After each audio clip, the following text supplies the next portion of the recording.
আচ্ছা, আমরা আজকে introduction to the computer hardware for the visually impaired এই যে ওয়ার্কশপ আমরা শুরু করেছি, মানে এই টপিকে এখন ওয়ার্কশপটা আমাদের শুরু হয়েছে, তার আজকে দ্বিতীয় দিন, দ্বিতীয় সেশন। আমরা আজকে আমাদের মধ্যে পেয়েছি আমার শ্রদ্ধেয় শিক্ষক এবং গুরু, রামকৃষ্ণ মিশন নরেন্দ্রপুর ব্লাইন্ড বয়েস একাডেমির অধ্যক্ষ মহাশয় শ্রী বিশ্বজিৎ ঘোষ মহাশয়। আমরা যেহেতু দাদা বলি আমাদের স্যারদের, সেই হিসেবে আমি বিশ্বজিৎ দা বলেই ওনাকে সম্বোধন করছি। বলা বাহুল্য, উনি আগের দিনও ভীষণভাবে চেষ্টা করেছিলেন এবং আমার কিছুটা গর্বের এবং কিছুটা আনন্দের এবং কিছুটা দুঃখেরও সেটা হচ্ছে যে উনি একদম মিডল সেকশনে জয়েনও করেছিলেন, তবে পাছে ক্লাসটা চালাতে কোনো ডিস্টারবেন্স বা মাঝখানে বাধা পড়ে, সেই কারণে উনি মাঝখান থেকে ইন্টারাপ্ট করেননি, কিন্তু সেই মাঝ অবস্থা থেকে পুরো শেষ পর্যন্ত উনি শুনেছিলেন। আজকে আমরা ওনাকে একদম শুরু থেকেই পেয়ে গেছি, তাই আমি ওনাকে অনুরোধ করব আজকের যে ওয়ার্কশপ তার শুভ সূচনা করতে। তারপরে আমরা আমাদের যে অনুষ্ঠান সূচি সেই হিসেবে আমরা এগোব। বিশ্বজিৎ, আপনি যদি কিছু বলেন। নমস্কার। মানে আজকের এই কম্পিউটার ওয়ার্কশপে যেখানে উপস্থিত আছেন, অর্থাৎ দূরে যারা আসছেন আর কি, যারা শ্রোতারা আছেন, তাদের সকলে শুভ সন্ধ্যা জানাচ্ছি। আমাদের মানে বিষয়টা আমার গড়ের মুহূর্ত, আমার ছাত্র যারা আর রয়েছেন তাদের মধ্যে অন্যতম প্রিয় চিত্র পরিচিকদার উপরে পড়াশোনা করছেন। আমরা ওদেরকে একটা এনজিও হল করেছেন শাওলিতে, সেই সাফল্য এবং ওর যে বেড়ে ওঠা সেটা ছোটবেলাকেই মানে লক্ষ্য করেছি। আমার মনে পড়ে নরেন্দ্রপুরে এখন তো এখন নেই সেরকম আমাদের রামকৃষ্ণের ভেলে মোবাইল এসব জিনিস রেস্ট্রিক্টেড, ছাত্রদের হাতে মোবাইল করতে দেওয়া হয় না। তো এখন তো কিছু কিছু কারি বা অন্য ছেলেরা থাক, কিন্তু রেগুলার ইউজ হয় নাকি, সময় মোবাইল ব্যবহার করতে আরো মানে কঠোর ছিল আর কি। তো সেই পরিস্থিতিতেও কোনো কারণে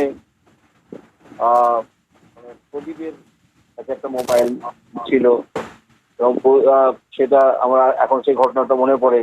তো তখন হয়তো আমরা খুব একটু হার্শ হতাম যে কেন তোমার কাছে মোবাইলটা থাকলো। কিন্তু এই যে ছোটবেলা থেকে যে মোবাইল নাড়াচাড়া করেছে এবং তার ফল কিন্তু আজকের এই ক্ষতি। কারণ ওর মধ্যে একটা প্রবণতা ছিল যে কোনো জিনিস, এই বিশেষ করে হার্ডওয়্যার, কম্পিউটার বলে নয়, ও সিনথেসাইজার বাজায় খুব ভালো। সিনথেসাইজার গুলো খারাপ হলে সেটাকে খুলে আবার রিপেয়ার করে। তো এইরকম ওর মধ্যে একটা প্রবণতা বা ওর ভেতর একটা ইনস্টিংক্ট কাজ করতো যে যে কোনো জিনিসের হার্ডওয়্যারকে খুলে আবার ওটাকে অ্যাসেম্বল করতে পারতো। তো সেই প্রদীপ আগের দিনও আমি ওর ওয়ার্কশপ শুনছিলাম, খুবই মানে ভালো লাগছিল, আনন্দে বুক ভরে যাচ্ছিল যে একটা সম্পূর্ণ দৃষ্টিহীন ছেলে আর কি অসাধারণ তার প্রজ্ঞা বা কি অসাধারণ তার ধৈর্য থাকলে ওই ধরনের সূক্ষ্ম সূক্ষ্ম বিভিন্ন পার্টস, সেই পার্টসের বর্ণনা, সেই পার্টসটা কিরকম শেপে আছে, কোথায় তার অবস্থান, তার কাজগুলো কি কি ইত্যাদি এত সুন্দরভাবে সে তুলে ধরছিল যে আমি তো মানে আমার মনে হচ্ছিল যে এটা কোনো একজন যেন দৃষ্টিমান মানুষ, সেও এত সুন্দরভাবে এত মাইনুটলি বিষয়টাকে তুলে ধরতে পারবে কিনা সে বিষয়ে আমার সন্দেহ রয়েছে। তো যাই হোক, সেই জিনিসটা কিন্তু অত্যন্ত সুন্দরভাবে সে করেছিল এবং যে জিনিসটা আজকে আমরা সবসময় বলি, এই আজকে আমরা রাস্তাঘাটে বহু জায়গায় যাই বা আমি এখন বর্তমানে বহু মানুষের সঙ্গে মেশার সুযোগে কেউ হয়তো ও তো দেখতে পায় না, কিছু করতে পারে না, করতে পারে না এই কথাটা যে কতটা ভুল সেটা সেটা আপনি মোবাইলের কাছে আসুন। করে আপনাকে প্রমাণ করে দিই। তাদের সুযোগ দেওয়া হয়, তাদের ভালোবাসা থাকে, তারা নাড়াচাড়া করে কোন টেবিলে যেতে পারে সেটা হয়তো তার ব্যক্তিগতভাবে সেই তারই তার বিকাশ এখনো সবার সঙ্গে করতে পারে না, তার আমাদেরকে তার হয়তো সার্টিফিকেট নেই। সবসময় আজকে আমরা আমাদের ক্ষেত্রে আমরা সবসময় সার্টিফিকেটের নিরিখে সব বিচার করি যে কার কটা সার্টিফিকেট। আমরা দেখেছি যে বহু লোকের সার্টিফিকেট প্রচুর এরকম বহু আছে, তো ওর ওদিকে যে নলেজ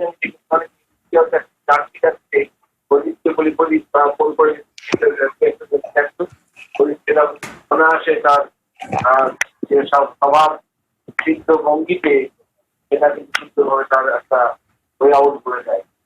সেই প্রতি তাকে ওয়ার্কশপ করতে এবং আপনারা যারা তার ওয়ার্কশপ শুনছেন আমি খুব ভীষণভাবে বিশ্বাস করি যে আপনারা সুন্দরভাবে বেনিফিটেড হবেন, উপকৃত হবেন এবং আপনারা তার ওয়ার্কশপটা শুনুন।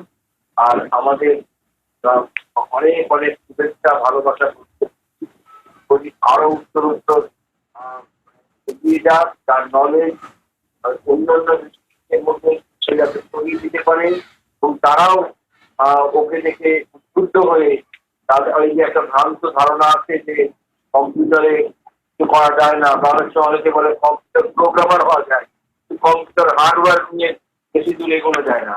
এই ঘটনাগুলো এই ধারণাগুলো যে সঠিক নয়, এই গরিবদের মতো ছেলেদের দেখলেই সবাই অনেকের মানে চোখ খুলে যাবে এবং ও একটা আই ওপেনার হিসাবে কিন্তু কাজ করবে এই কম্পিউটার জগতে। ওর কিন্তু যে স্বাভাবিক যে গতি, স্বাভাবিক ছন্দে এগিয়ে যায় এবং যে কোনো ধরনের সমস্যার অনায়াসে তার সমাধান বের করে দিতে পারে।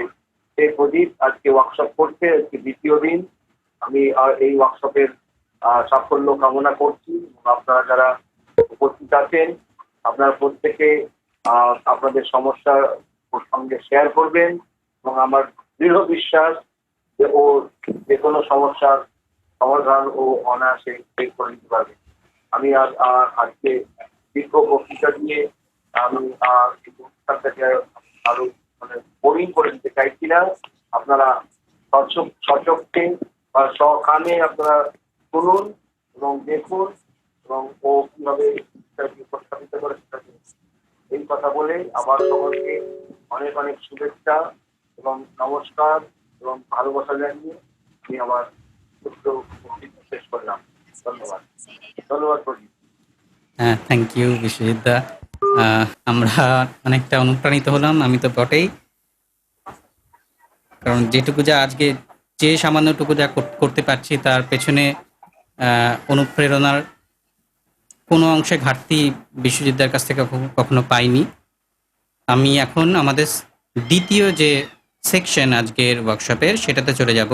এই সেকশনে আমি আপনাদেরকে একটু বলতে চাইব যে যদিও এটা ডিরেক্টলি আজকে টপিকের বিষয় নয়, তবে আমরা যেহেতু এই অনুষ্ঠানটাকে কন্টিনিউ করব সেই কারণে আমরা আজকে প্রথমে একটু জুমের একটা দুটো বিষয় একটুখানি আপনাদেরকে দেখাতে চাইব যাতে করে আপনাদের সুবিধা হয়। সেটা হচ্ছে জুমের কিছু সেটিংস আছে, আমি মোবাইলটা দেখাচ্ছি, এখন দেখানোর চেষ্টা করছি। 720 class 0 message. Voice save cancel. Home screen 1 of 1. Home. স্পিডটা একটু ফাস্ট আছে, তবে আমি সবকিছু বলে দেবো, অসুবিধা নেই। আমি Ads list. জুম খোলার চেষ্টা করছি মোবাইল থেকে। WhatsApp, YouTube, YT Studio, Zoom, Hyperion. Zoom, এই জুম যখন আপনারা ওপেন করছেন Zoom, প্রথমে new meeting, আমি আপনাদেরকে Contacts. বলবো যে আপনারা একটু জুমে যদি আপনাদের অ্যাকাউন্ট অলরেডি না ক্রিয়েট করা থাকে তাহলে আপনারা অ্যাকাউন্ট ক্রিয়েট করে নেবেন, কারণ বুঝতেই পারছেন এখন যে সময় আমরা যাচ্ছি যে সময়ের মধ্যে দিয়ে এখানে আমাদের অনলাইন প্রেজেন্সটা দরকার হবে এবং গুগল মিট, জুম, অন্ততপক্ষে এই দুটো জিনিস আপনাদের এখন থাকতেই হবে আনফরচুনেটলি। তো অবশ্যই আমি রেকমেন্ড করবো আপনারা একটা অ্যাকাউন্ট করে নিন। সেকেন্ড কাজ, আপনারা যাবেন, Start আমি button. সোয়াইপ করে করে দেখাচ্ছি। meet and chat, new chat, search, new meeting, join, schedule, share screen, find people and start chat, add contacts. Selected, meet and chat tab, এখানে দেখাচ্ছে মিট অ্যান্ড চ্যাট ট্যাব, আমি ইচ্ছে করে swipe করে দেখাচ্ছি। meetings tab, meetings tab, contacts tab, contacts tab settings tab, এবং settings tab. আমরা settings ট্যাবে যাব, আমি ডাবল ট্যাপ করছি। settings tab, settings, Pradip Sikder, basic, ***, at gmail.com. তো প্রথমে আমাকে বলছে প্রদীপ শিকদার বেসিক ইত্যাদি ইত্যাদি। এটা হচ্ছে আমার প্রোফাইল। এখানে যদি আমি ডাবল ট্যাপ করি, Zoom. Back. My profile photo. Account. Pradeep Sikder. App. Display name. Pradeep Sikder. এই ডিসপ্লে নেমটা আমি অনেককে দেখছি তাদের মোবাইলের নাম দেওয়া আছে। তো আমি অনুরোধ করব আপনারা আপনাদের নিজেদের নাম, প্রেফার্ড নাম সেটা এখানে অ্যাড করবেন। Personal. Update password. আর এখানে আর কিছু করার নেই। আর Zoom. তারপরে হচ্ছে Pradeep Sikder. Contacts. Meeting. Contacts, meetings. Chat. আমি কিন্তু সেটিংসের ভেতরেই আছি। About. Copyright. আচ্ছা, এখানে Meeting. Contacts. মিটিংয়ে আমি ঢুকবো। Zoom. Meeting setting. Auto connect to audio. Call over internet. Always mute my microphone. Check. On. Switch. Auto connect to audio. Call over internet. এই অটো কানেক্ট টু অডিও এটা by default of করা থাকে, আপনারা দেখবেন। এবং WhatsApp, checking for new অনেকেই আমি messages. দেখেছি যে তাদের কানেক্ট করতে, মানে ঠিক আছে জুমে তো কানেক্ট করা হয়ে গেল, লিঙ্ক দিয়ে দিলেন, তারপরে আপনার ID password, meeting ID password ইত্যাদি দিলেন বা ডিরেক্টলি লিঙ্ক থেকে ঢুকলেন। তারপরে ওই ডিভাইস কল অডিও ইত্যাদি ইত্যাদি যে ফর্মালিটিসগুলো থাকে সেইগুলো করতে আমাদের একটু অসুবিধা হয়, অনেক সময় টাইম লেগে যায়। তো এটা যদি আপনারা সেটিংস থেকে অটোমেটিক জয়েন করে রাখেন, কারণ আপনি যখন জুমে জয়েন করছেন স্বাভাবিকভাবে আমি ধরে নিতে পারি আপনি অডিও বা ভিডিও শুনবেন বা দেখবেন বলেই আপনি জয়েন করছেন। সুতরাং এটা আপনারা করে রাখবেন। যেটা আমার এখানে করা আছে কল ওভার ইন্টারনেট, এটা চেক করে রাখবেন আপনারা এখানে প্রবেশ করে। Always mute my microphone. Check. On. Switch. Always mute my microphone, এটা আপনারা চেক করে রাখবেন। তাহলে কি হবে, আপনি যখন জুমে কোনো মিটিংয়ে ঢুকছেন বাই ডিফল্ট আপনি মিউটেড। আপনার অবশ্যই যখন প্রয়োজন হবে আপনি আপনার মাইক্রোফোন আনমিউট করে আপনি কথা বলবেন, তবে বাই ডিফল্ট আপনি মিউটেড থাকছেন, আপনি সেফ থাকছেন। আপনার বাড়ির কথাবার্তা বা অন্য কোনো নয়েজ অন্য কেউ শুনছে না, বিরক্ত বোধ করছে না। Always mute my microphone when joining a meeting. এই যে Always turn off my video. Check. On. Switch. Always turn of my video, আমি এটাও রেকমেন্ড করবো আপনাদেরকে, আপনারা চেক করে রাখুন। তাহলে কি হবে, অ্যাক্সিডেন্টালি আপনার ভিডিও অন হচ্ছে না। অবশ্যই আপনার যখন প্রয়োজন হবে তখন আপনি ভিডিওটা অন করে রাখতে পারেন। অলওয়েজ শো ভিডিও প্রিভিউ, এটাকেও আপনারা চাইলে অফ করতে পারেন, এটা কোনো ক্ষতিকারক বিষয় নয়। যাদের ভিশন পুরোপুরি নেই, অর্থাৎ যারা নো ভিশন, তারা এটাকে আনচেক করে দিলে কোনো ক্ষতি হবে না। যাদের লো ভিশন তারা হয়তো প্রয়োজন হলে এটাকে চেক করে রাখতে পারেন। Always show video. Show non-video participants. Check. On. Switch. Show non video participants, এটা চেক করে রাখলে কোনো অসুবিধে নেই। সুতরাং you are safe to check this thing. Next কি আছে, See the avatar of non-video participants in gallery view. এগুলো Show name কিছু when করার participants দরকার join. নেই। Off. Show participant. Show name when participants join. Off. Switch. Show name when participants join, এটাকে আপনারা of করে রাখতে পারেন। তাহলে অমুক জয়েন তমুক জয়েন এইগুলো অনেকটা কম বলবে, এক্সট্রা ইনফরমেশন আপনি কম পাবেন। আপনি যদি অবভিয়াসলি হোস্ট হন তাহলে আপনি হয়তো নিশ্চয়ই ওটাকে অন করে রাখতে চাইবেন, কিন্তু বাকি ক্ষেত্রে দরকার হবে না। আচ্ছা, Show participant name. Auto copy invite link. Off. আর Switch. আর এগুলো বাকিগুলো কিছু করার দরকার নেই। এই কয়েকটা সেটিংস আমি আপনাদেরকে আর্নেস্টলি Home রিকোয়েস্ট screen 1 করব, of 1. Phone. Hyperion. আপনারা একটু করে রাখুন। আমি জাস্ট কয়েক সেকেন্ড সময় নেব আমার ফোনটাকে ডিসকানেক্ট করার জন্য।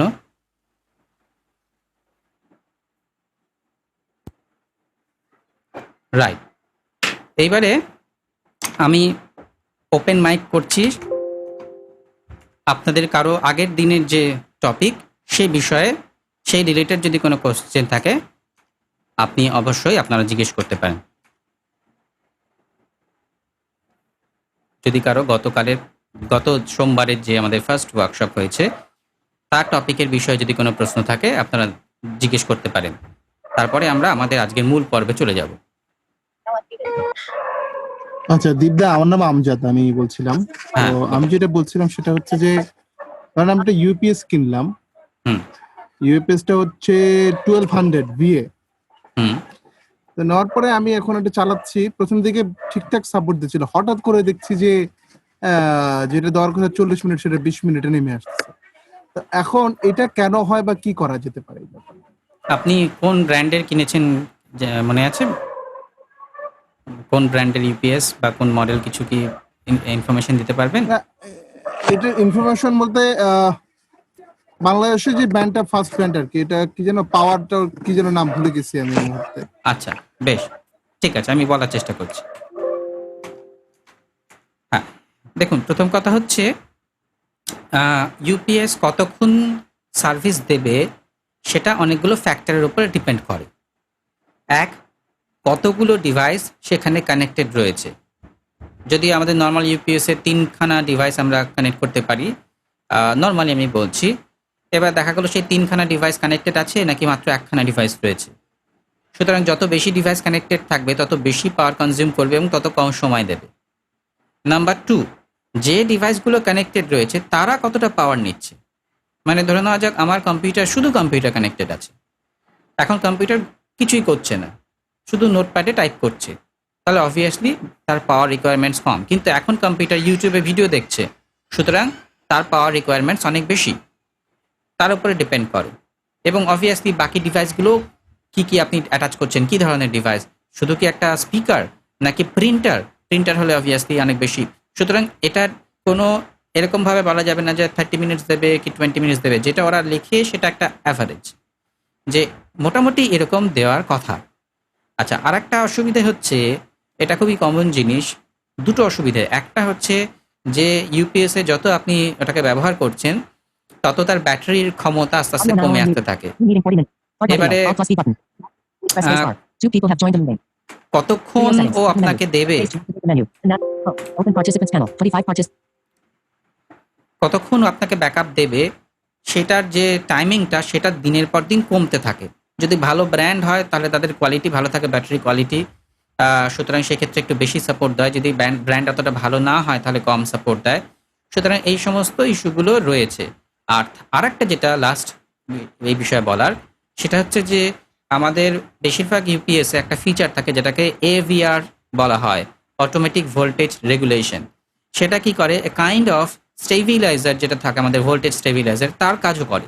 এর অর্থ কি, ধরুন না যাক আমার বাড়িতে ইলেকট্রিসিটি রয়েছে, আমরা মোটামুটি আমি যদি ইন্ডিয়ান হিসেবে ধরি এবং বাংলাদেশেও বোধ করি তাই, 220 to 240 ভোল্ট আমাদের থাকে। Press space to activate the menu. এইবারে With arrow keys. Start audio. Alt plus speed button. একটুখানি যারা কম্পিউটার থেকে কেউ করছেন, একটু প্লিজ কম্পিউটার বা মোবাইল থেকে একটু করুন না প্লিজ, আনমিউট, অডিওটা একটু মিউট করুন না, অসুবিধা হচ্ছে একটু। তো বিষয় হচ্ছে যে এই এভিআর আমাদের জন্য কিন্তু হেল্পফুল অনেক ক্ষেত্রে। কীরকম, ধরুন নেওয়া যাক আমার ভোল্টেজ এখানে আমাদের ইন্ডিয়ান ভোল্টেজ অনুযায়ী 220 to 240, কিন্তু হতে পারে যে আমার খুবই ভোল্টেজ ফ্ল্যাকচুয়েট করে, কখনো 140 হয়ে যায়, 150, আবার 220 হয়ে গেল, আবার 180। এবার এই যে আপ ডাউন করছে, সুতরাং নর্মালি যদি আমি কম্পিউটারে কানেক্ট করি, আমার উইদাউট ইউপিএস যদি কানেক্ট করি, বা একটা ইউপিএস যেটাতে কিনা এভিআর টেকনোলজি নেই সেটাতে যদি কানেক্ট করি, তাহলে কি হচ্ছে, কম্পিউটার এরকম কম বেশি ভোল্টেজ পাচ্ছে, তার হয়তো রিকোয়ারমেন্ট 12 ভোল্টস, কিন্তু কখনো সে 9 পাচ্ছে, কখনো সে 10 পাচ্ছে, কখনো হয়তো সে 5 পাচ্ছে, আবার হঠাৎ করে সে 12 পেলো, এবং কখনো সে 13 পেলো, সেটাও হতে পারে, হওয়ার চান্স খুব কম। বাট যদি চিপ কোয়ালিটি ইউপিএস থাকে, এসএমপিএস বা পিএসইউ থাকে, তাহলে সে পেতে পারে। এবারে এভিআর টেকনোলজি যেমন ভালো, এখানে কি হচ্ছে, অ্যাকচুয়ালি আমার কম্পিউটারটা ব্যাটারিতে চলছে, যেরকম ল্যাপটপে হয়, ল্যাপটপটা ব্যাটারিতে কানেক্টেড আছে অলওয়েজ, আমি পাওয়ার দিচ্ছি তখন পাওয়ার থেকে নিচ্ছে, বাট ব্যাটারি কিন্তু কানেক্টেড, ঠিক সেইভাবেই ইউপিএসটা চলে। এবার ব্যাটারিতে কানেক্টেড মানে ব্যাটারি ইউজ হচ্ছে মানে ব্যাটারি আয়ু কমছে। সুতরাং যদি আমি শিওর হই যে আমার এখানে খুব একটা ভোল্টেজ ফ্ল্যাকচুয়েশন করে না, তাহলে আমার ইউপিএসে এভিআর টেকনোলজি আমি বন্ধ করে দেবো। বেশিরভাগ ইউপিএসে বন্ধ করা যায়, বিশেষ করে যারা এপিসি, আমি কনটেক্সটে বলছি, এপিসিতে দেখবেন আপনারা একটা এক্সট্রা বাটন থাকে যেটাতে আপনি এনার্জি বাটন বা কিছু একটা বলে, আমি এক্স্যাক্ট টার্মটা ভুলে যাচ্ছি, সেইটা যদি আপনি অফ করে রাখেন তাহলে কি হচ্ছে, এভিআর টেকনোলজিটা কাজ করছে না, সুতরাং ইউপিএস এর আয়ু বাড়ছে। ঠিক আছে, আচ্ছা, আর যদি কারো কোনো প্রশ্ন থাকে।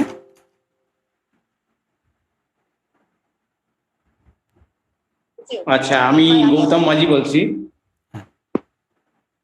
বলো, শুনতে পাচ্ছি, হ্যাঁ শুনতে পাচ্ছি, বলো। হ্যাঁ, আচ্ছা, আমি কয়েকটা প্রশ্ন করে মিউট করে দিচ্ছি, প্রশ্নগুলো আগে করে নিই। প্রথম প্রশ্ন হচ্ছে, যদি বাড়িতে ইনভার্টার কানেকশন থাকে তাহলে কি ইউপিএস এর প্রয়োজনীয়তা আছে? সেকেন্ড প্রশ্ন হচ্ছে, যদি কোনো সময় কম্পিউটার বন্ধ হয়ে যায় তখন প্রাথমিকভাবে আমার কোন জিনিসগুলো চেক করা উচিত, বা কি করে বুঝবো যে কোন জিনিসটার জন্য কম্পিউটারটা চলছে না, এইটা বললে ভালো হয়। আর থার্ড যে বিষয়টা, সেটা হচ্ছে পরবর্তী ক্ষেত্রে সাউন্ড কার্ড এবং গ্রাফিক্স কার্ড, এগুলোর কার্যকারিতা বা অসুবিধা এগুলো বললে একটু ভালো হয়। ঠিক আছে, ধন্যবাদ। আচ্ছা, থ্যাংক ইউ গৌতম দা। আমি তোমার লাস্ট প্রশ্নের উত্তরে আগে আসি, যে আমরা অবশ্যই সাউন্ড কার্ড এবং গ্রাফিক্স কার্ড নিয়ে আলোচনা করব। আজকে টাচ করার সময় হবে কিনা জানি না, তবে এটা যেহেতু আমাদের একটা কন্টিনিউ চলবে প্রত্যেক সোমবার, আপনাদের যারা পরে এসেছেন তাদের উদ্দেশ্যে বলি, এটা চলবে। অবভিয়াসলি আমরা সারা বছর ধরে হার্ডওয়্যার নিয়ে আলোচনা করব না, আমরা বিভিন্ন টেকনোলজিক্যাল জিনিসপত্র নিয়ে আলোচনা করব। তবে মোটামুটি আপনারা ধরে রাখুন সোমবার দিন ভারতীয় সময় সন্ধ্যে 7টা থেকে আমরা বসছি এই আমাদের টেকনোলজিক্যাল আড্ডাতে, এই ওয়ার্কশপটা চলবে। আচ্ছা, তো আমি ওইটাতে আসবো, ওই সাউন্ড কার্ড এবং গ্রাফিক্স কার্ডে। আচ্ছা, প্রথম প্রশ্ন হচ্ছে ইনভার্টার থাকলে কি ইউপিএস এর দরকার আছে? উত্তর হ্যাঁ এবং না। আগে হ্যাঁ বলি, সেটা হচ্ছে ইনভার্টারে কি হয়, ইনভার্টার কি করে, যখন কারেন্ট চলে যাচ্ছে ও অটোমেটিক্যালি ওর যে ব্যাটারি ব্যাকআপ আছে তার মাধ্যমে ইলেকট্রিসিটি দিচ্ছে, গুড। কিন্তু এই তার যে পাওয়ারটা, এটা স্টার্ট করতে গিয়ে তার বেশ কিছু মিলি সেকেন্ড থেকে শুরু করে বেশ কিছু সেকেন্ড সময় লেগে যায়। অর্থাৎ ইলেকট্রিসিটি চলে গেল, তারপরে আবার যে ওর তরফ থেকে ব্যাকআপটা দিল, তার মধ্যবর্তী সময়টার কথা আমি বলছি। কম্পিউটারের জন্য কিন্তু single millisecond without power is dangerous, মানে কম্পিউটার বন্ধ হয়ে যাবে, না হলে অবাক হব। সুতরাং সেই কারণে ইনভার্টার থাকলেও, যদিও সে ইলেকট্রিক ব্যাকআপটা আমাকে দিচ্ছে, কিন্তু তবুও ওই কয়েক মাইক্রো সেকেন্ডের জন্য কম্পিউটারটা বন্ধ হয়ে যাবে। আচ্ছা, এবার তাহলে হ্যাঁ কেন বললাম? হ্যাঁ বললাম এই কারণে, কিছু ইনভার্টারে ইউপিএস মোড বলে একটা অপশন আছে, সেই মোডটা যদি অন করা থাকে তাহলে কিন্তু আমার ইউপিএস ছাড়াও চলবে। এখানে আরেকটা ক্লজ আছে, আমি সেটাতে আসছি অবভিয়াসলি। অর্থাৎ সেক্ষেত্রে ইউপিএস এর মতো ইনভার্টার সবসময় কিছুটা ব্যাটারি পাওয়ার দিতে থাকবে, যাতে করে ইলেকট্রিসিটি চলে গেলেও দুম করে কোনো মিলি সেকেন্ডের জন্য আমার যে ইকুইপমেন্টসগুলো রয়েছে সেখানে পাওয়ার সাপ্লাইটা ব্যাহত না হয়। এবং যখন আপনি স্বাভাবিকভাবেই, যেটা আগে বলছিলাম, যে আপনি যদি এই যে ইউপিএস মোড, এই মোডে যদি আপনি ইনভার্টার রেগুলার বেসিসে চালান, তাহলে আপনার ইনভার্টারের ব্যাটারির যে আয়ু তার থেকে অবভিয়াসলি কিছুদিন হলেও বা 1 মাস 2 মাস হলেও কম আয়ু কিন্তু থাকবে, অর্থাৎ তার আয়ুটা কমতে থাকবে। আচ্ছা, আর একটা ক্লজ কি, ইউপিএস কিন্তু শুধুমাত্র যে আমরা জাস্ট কারেন্ট চলে যাবে সেই সময় ব্যাকআপ দেবে এবং হঠাৎ করে কম্পিউটার বন্ধ হয়ে যাবে না, শুধু এই কারণে ব্যবহার করি না। বিশেষ করে এখন যে একটু আগে এভিআর টেকনোলজির কথা বললাম, সুতরাং যদি আমার বাড়িতে ভোল্টেজ ফ্ল্যাকচুয়েশন করে, সেই সাপোর্টটাও কিন্তু আমাকে ইউপিএস দেয়, যেটা কিন্তু ইনভার্টার আমাকে আমার নর্মাল যে আমার ইলেকট্রিসিটি যে চালু রয়েছে সেই সময়টাই দেয় না। যখন ইনভার্টার কাজ দিচ্ছে, ইনভার্টার ব্যাকআপ দিচ্ছে, তখন হয়তো সে অবভিয়াসলি সে তার জায়গা মতন সে ব্যাকআপ দেবে, যা তার রিকোয়ারমেন্টস আছে, রেগুলেশন আছে, কিন্তু তাছাড়া বাকি সময়টা কিন্তু সেই সাপোর্টটা দিচ্ছে না। সুতরাং আমি যদি শিওর থাকি বা কনফিডেন্ট থাকি যে ঠিক আছে আমার এখানে আমি মোটামুটি স্টেবল জায়গাতে রয়েছি, খুব একটা ভোল্টেজ ফ্ল্যাকচুয়েশন এখানে হয় না, সুতরাং আমি ইউপিএস ছাড়া, আমার ইনভার্টারে ইউপিএস মোড রয়েছে, আমি সেটার মাধ্যমে চালাতে পারবো, দেন ফাইন। তাছাড়া আমাকে অবভিয়াসলি ক্যালকুলেট করে নিতে হবে। আচ্ছা, আর একটা প্রশ্ন ছিল, সেকেন্ড প্রশ্নটা আমি ভুলে গেছি, আর একবার গৌতম দা। ও, হঠাৎ করে যদি কম্পিউটার না চলে হ্যাঁ হ্যাঁ, বা অনেকদিন পর চালাচ্ছি যদি না চলে, সেই ক্ষেত্রে কি সমস্যার জন্য, মানে বিভিন্ন সমস্যাই হতে পারে, কিন্তু প্রাথমিকভাবে আমার কোনগুলো চেক করা উচিত? বেশ। আচ্ছা, এক, আমার কম্পিউটার চলছিল, হঠাৎ করে বন্ধ হয়ে গেল, এটা হচ্ছে প্রথম কারণ, মানে প্রথম আমি সিনারিওর কথা বলছি। এটা যদি হয় কম্পিউটার বন্ধ হয়ে গেল, আমি 1-2 মিনিট অপেক্ষা করব।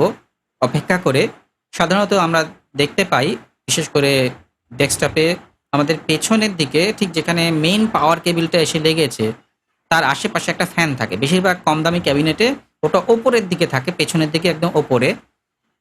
আর যেগুলো একটু দামি আমাদের ক্যাবিনেট আছে সেখানে নিচের দিকে থাকে অনেক ক্ষেত্রে। তো সেই ফ্যানটার কাছে আমি হাত দেব, হাত দিয়ে তারপরে পাওয়ার বাটনটা প্রেস করব। কেন হাত দিতে বলছি? যাতে করে আমি বুঝতে পারি আমি পাওয়ার বাটন প্রেস করার সঙ্গে সঙ্গে ওই ফ্যানটা চালু হচ্ছে কি হচ্ছে না। যদি দেখি যে হ্যাঁ চালু হচ্ছে, কিন্তু হয়ে আবার কয়েক সেকেন্ড পরে, 5 সেকেন্ড পরে বা 2 সেকেন্ড পরে বন্ধ হয়ে গেল, তাহলে আমাকে পরের কথা ভাবতে হবে। পরের কথা কি সেটাতে আমি আসবো। এবার যদি দেখি হ্যাঁ আমি আবার অন করলাম, দিব্যি কম্পিউটার অন হলো, বেশ কিছুক্ষণ চললো, চলার পরে আবার কম্পিউটার বন্ধ হয়ে গেল একই রকম ভাবে, তাহলে মাঝে মাঝেই আমার কম্পিউটার চলছে কিন্তু তারপরে বন্ধ হয়ে যাচ্ছে। এইটা কেন হচ্ছে? এর প্রধান কারণ যেটা হওয়ার সম্ভাবনা সেটা হচ্ছে আমার ওভারহিটিং। আমার সিপিইউ ওভারহিটেড হচ্ছে। আচ্ছা, ওভারহিটেড কেন হয়? তার অনেকগুলো কারণ। এক, আমার ফ্যান যেটা সিপিইউ কুলার, সিপিইউর সাথে যেটা লাগানো রয়েছে ক্লিপ দিয়ে, সেটা ডিসব্যালেন্সড হয়ে গেছে। ডিসব্যালেন্সড মানে কি? তার 4টে ক্লিপ থাকে, বা একটু দামি কিনলে 4টে নাট থাকে। যেগুলোতে নাট থাকে সেগুলো সাধারণত লুজ হয় না, কিন্তু যেগুলোতে ক্লিপ দেওয়া থাকে দেখা যায় তার একটা ক্লিপ হয়তো লুজ হয়ে গেছে, বা ক্লিপের যে মাথাগুলো যেখানটা গিয়ে লক হয় সেইটা অনেক সময় ভেঙেও যায়, খুব পলকা থাকে ক্লিপগুলো। তো আমাকে দেখতে হবে যে আমার ফ্যানের সবকটা ক্লিপ শক্তভাবে লাগানো রয়েছে কিনা। আচ্ছা বেশ, দেখলাম যে ফ্যানের সবকটা ক্লিপ শক্তভাবে লাগানো রয়েছে, কিন্তু তবুও প্রবলেম হচ্ছে। এবং আরও বেটার হয় আমি যদি কোনো টেম্পারেচার ম্যানেজমেন্ট সফটওয়্যারের মাধ্যমে, যেমন আমি একটার কথা নাম বলছি, সেটা হচ্ছে কোর টেম্প। আমি আগের দিন বলছিলাম CORETEMP, কোর টেম্প। আরেকটা সফটওয়্যারের কথা আমি কোর টেম্প আজকে দেখাবো। আরেকটা সফটওয়্যারের নাম বলছি, সেটা হচ্ছে স্পেক্সি, SPECCY, স্পেক্সি। এই স্পেক্সি সফটওয়্যারটাতে আমি এই সফটওয়্যারটা ইভেন এতকাল আমি ব্যবহার করতাম, কিন্তু আনফর্চুনেটলি আমি লাস্ট যে বিল্ডটা করলাম i7 10 জেনারেশনের, সেখানে দেখলাম যে আমার CPU টেম্পারেচারটা যে কোনো কারণেই হোক স্পেক্সি ডিটেক্ট করছে না, কিন্তু কোর টেম্প দারুণভাবে করছে। তো সেই কারণে আমি শিওর নই যে কি প্রবলেম, বাট তবু স্পেক্সি বা কোর টেম্প এই দুটো দেখা যেতে পারে। যদি দেখি আমার CPU টেম্পারেচার মোটামুটি 60, এবার এটাও ডিপেন্ড করছে, আমি যখন CPU নিয়ে আলোচনা করবো তখন অবশ্যই বলবো যে i3 কিরকম টেম্পারেচার থাকা উচিত, i5 এ কিরকম টেম্পারেচার থাকা উচিত, কিছু আছে। তবু মোটামুটি আমি যদি দেখি 65 70 এরকম টেম্পারেচার হয়ে যাচ্ছে, এরকম দেখাচ্ছে, তাহলে ধরে নিতে হবে যে আমি ডেঞ্জার জোনে আছি। সুতরাং আমাকে ফিক্স করতে হবে। কিভাবে ফিক্স করব সেটা আমি আগেই দেখেছি, আমার ফ্যান ঠিক আছে, অর্থাৎ ফ্যান ঘুরছে, ফ্যানের ব্লেড ক্লিপ লুজ নেই। তার মানে আমার যে ওটাকে বলা হয় থার্মাল পেস্ট বা থার্মাল কম্পাউন্ড, সেটা কি জিনিস? আগের দিন আমি বলেছিলাম CPU, তার উপরে যে কুলারটা বসানো থাকছে, এই CPU আর কুলারের মাঝখানে এক ধরনের জেল দেওয়া থাকে। সেই জেলটা উচিত অন্ততপক্ষে 2 বছরে একবার চেঞ্জ করা। তা আমরা অনেক সময় করি না, করা হয়ে ওঠে না। সুতরাং ওই জেলটা আস্তে আস্তে শক্ত হয়ে গুঁড়ো গুঁড়ো হয়ে যায়, যার ফলে সেই ক্ষেত্রে আমাকে CPU থার্মাল পেস্ট বা CPU থার্মাল কম্পাউন্ড কিনে সেটা ওখানে লাগাতে হবে, লাগিয়ে পুনরায় আমাকে ফ্যানটা লাগাতে হবে, তাহলে আমার প্রবলেম চলে যাওয়া উচিত। আচ্ছা, এবারে অন্য সিনারিওর কথা বলছি। আমার কম্পিউটার বন্ধ হয়ে গেল বা চলছিলই না, আমি অনেকদিন পরে এসেছি, হঠাৎ করে চালিয়েছি, দেখছি যে কম্পিউটারটা চালু হয়ে আবার বন্ধ হয়ে গেল। 2 সেকেন্ড 5 সেকেন্ড চলছে, আবার বন্ধ হয়ে যাচ্ছে। এটার কারণ কি হতে পারে? আচ্ছা, প্রথমেই আমাকে যেটা দেখতে হবে যে আমার র্যামটাতে ময়লা পড়েছে কিনা। আমরা র্যামটা খুলে নেব কম্পিউটার থেকে, মাদারবোর্ড থেকে। এবং আরও একটা ভালো জিনিস হচ্ছে, র্যামটা খুলে নেওয়ার পরে আমরা একবার কম্পিউটারটা অন করব। এবার কথা হচ্ছে, র্যাম খুলে নিলে আবার কম্পিউটার অন করে কী লাভ? অন হবে না, আমিও জানি অন হবে না, অর্থাৎ অন হওয়ার চেষ্টা হবে কিন্তু অন হবে না। কি হবে? আপনার মাদারবোর্ডে যদি বিপ স্পিকার থাকে তাহলে সেটা কন্টিনিউয়াস 3 বিপস এরকম দেবে। মানে আমি যদি বলি 1 2 3 গ্যাপ, 1 2 3 এরকম P P P P P P, এরকম কন্টিনিউয়াস 3টে করে শর্ট বিপ দেবে। যদি 3টে করে শর্ট বিপ আপনারা পাচ্ছেন র্যাম খুলে নেওয়ার পরে, তাহলে বুঝতে হবে যে বাকি কম্পোনেন্ট ওকে আছে, মানে CPU ঠিক আছে, আমার প্রসেসরে কোনো ঝামেলা নেই। সুতরাং সম্ভবত যে প্রবলেমটা হয়েছে সেটা মাইনর প্রবলেম। তো আপনারা কি করবেন? র্যামটাকে পরিষ্কার করবেন। এবার র্যাম কিভাবে পরিষ্কার করা যায় তারও কিছু নিয়ম আছে। একটা হচ্ছে যে দেখবেন র্যামের যে অংশটা কম্পিউটারের মাদারবোর্ডের ভেতরে প্রবেশ করছে, অর্থাৎ র্যামের সাইডে আপনারা হাত দিলে দেখবেন মোটামুটি মাঝ বরাবর, এক্স্যাক্ট মিডলে নয়, মোটামুটি মাঝ বরাবর একটা জায়গায় একটু কেন যেমন মনে হচ্ছে ভাঙা বা কাটা রয়েছে। অর্থাৎ যদি সেই দিকটা আপনি আইডেন্টিফাই করতে পারেন তাহলে ধরে নেবেন ওটাই হচ্ছে সেই দিক যে দিকটা কিনা মাদারবোর্ডের ভেতরে যাচ্ছে। এবার ওর দুটো পাশ আছে, দুটো পিঠ, একটা র্যামের একটা চ্যাপ্টা জিনিস, তো দুটো পিঠ। এবার সেই দুটো পিঠের ওই অংশটা, ওই যে রাউন্ড, ওই যে লাইনটা, সেই লাইনে আমাদের যে পেন্সিল মোছার ইরেজার থাকে রাবার টাইপ, সেই ইরেজার দিয়ে আগে মুছবেন। মোটামুটি খুব জোর প্রেশার ক্রিয়েট করবেন না, মোটামুটি হালকা প্রেশারে আপনি ওটা ঘষে ঘষে দুদিকটাই, কারণ র্যামে কিন্তু দুদিকেই কানেকশন থাকে, দুদিকটা ঘষে নেবেন। হয়ে গেল। এবারে একটা নর্মাল কাপড় দিয়ে, সুতির কাপড় বা আরো ভালো হয় যদি আপনাদের কাছে ওটাকে কি বলে, মাইক্রো ফাইবার ক্লথ থাকে। দেখবেন আমরা যখন স্ক্রিন গার্ড কিনি মোবাইলের জন্য, তখন অনেক সময় দেওয়া হয় মাইক্রো ফাইবার ক্লথ। তো যদি সেটা নাও থাকে, সুতির কিছু কিছু দিয়ে আপনারা মুছে নিলেন। তারপরে স্টেপ কি, দেখবেন যে র্যামের যে স্লটগুলো লম্বা সরু মতন স্লট আছে, যদি আপনাদের কাছে রং করার তুলি বা কোনো ব্রাশ থাকে, সেটা দিয়ে আস্তে করে একটুখানি ওর ভেতরে মুছে নেবেন। মুছে নিয়ে আবার পুনরায় র্যামটা লাগিয়ে আপনি কম্পিউটার অন করবেন। হোপফুলি আপনার কম্পিউটার স্টার্ট হয়ে যাবে। বিশেষ করে বর্ষাকালটা, এই বর্ষা গিয়ে শরৎটা প্রায় শেষের পথে, এই সময়ের মধ্যে কিন্তু এই প্রবলেমগুলো বেশি হয়, কারণ খুব ময়েশ্চার পড়ে যায় আমাদের কম্পোনেন্টসের উপরে। আচ্ছা, এবার হচ্ছে র্যামও লাগালাম, তবু আমার একই প্রবলেম হচ্ছে। তাহলে এরপরে সলিউশন কি, বা এরপরে প্রবলেমের কারণ কি হতে পারে? এই প্রবলেমের কারণ হতে পারে যে আপনার পাওয়ার সাপ্লাই সঠিক পাওয়ার দিচ্ছে না, বা সেটা খারাপ হয়ে গেছে।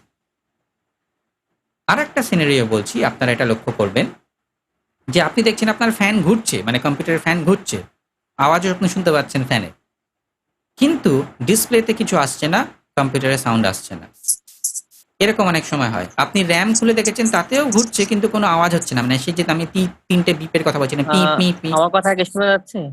হ্যাঁ, শোনা যাচ্ছে। আমি কি একটু মানে করে রাখতে পারি? হ্যাঁ হ্যাঁ, বলো। আচ্ছা জি দাদা, আমার ল্যাপটপে একটা প্রবলেম হয়েছে। সেই প্রবলেমটা যদি একটু বলি, সেটা হলো যে আহ, ইদানিং একটা প্রবলেম হচ্ছে যে আমার কম্পিউটার ওপেন করার পরে ল্যাপটপ আমি ইউজ করছি লেনোভো। সো দেখা গেছে যে ব্যাটারি চার্জ আছে ঠিক আছে, কিন্তু দেখা যাচ্ছে তারপরও 5-7 মিনিট পরে অটোমেটিক স্লিপ মোড বা বন্ধ হয়ে যাচ্ছে।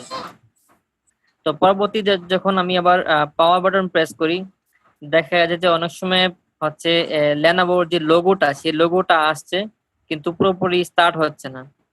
আবার কিছুক্ষণ পরে আবার যখন পাওয়ার বাটন প্রেস করি, তখন আবার দেখা যায় আবার অন হয়ে কিছুক্ষণ পরে আবার বন্ধ হয়ে যাচ্ছে। তো এটা কি জন্য হতে পারে?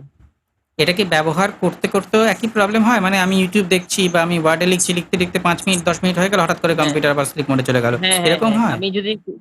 আমি যদি টাইপিং ও করি, টাইপিং এর মাঝখানেও হঠাৎ করে মানে নিজে নিজে ইয়ে হয়ে যাচ্ছে আর কি, বন্ধ হয়ে যাচ্ছে আর কি।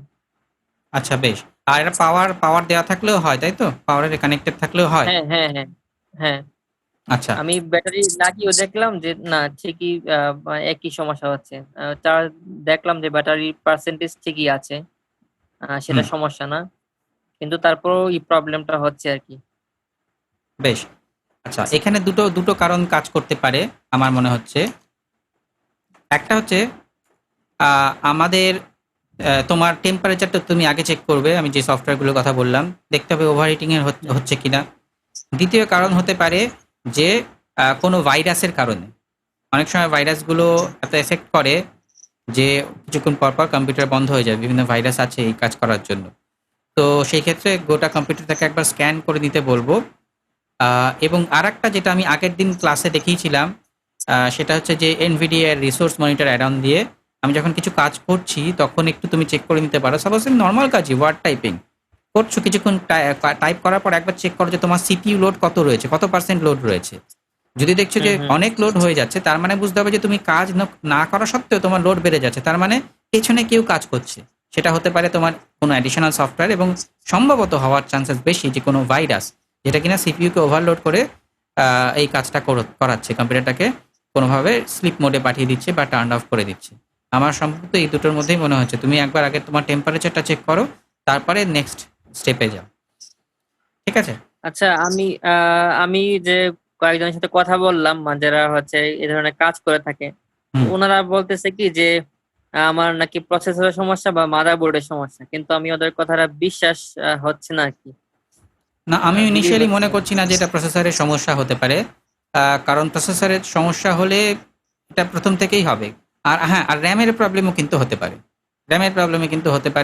র্যামের কারণ কি হচ্ছে, যদি আমার এই যে র্যামের দুটো সাইডে আমি যে বলছি অসংখ্য তার থাকে, প্রায় এখনকার র্যামে তো 280 পিনস দুদিকে, 140 করে 280 খানা প্রায় কানেক্টর থাকে।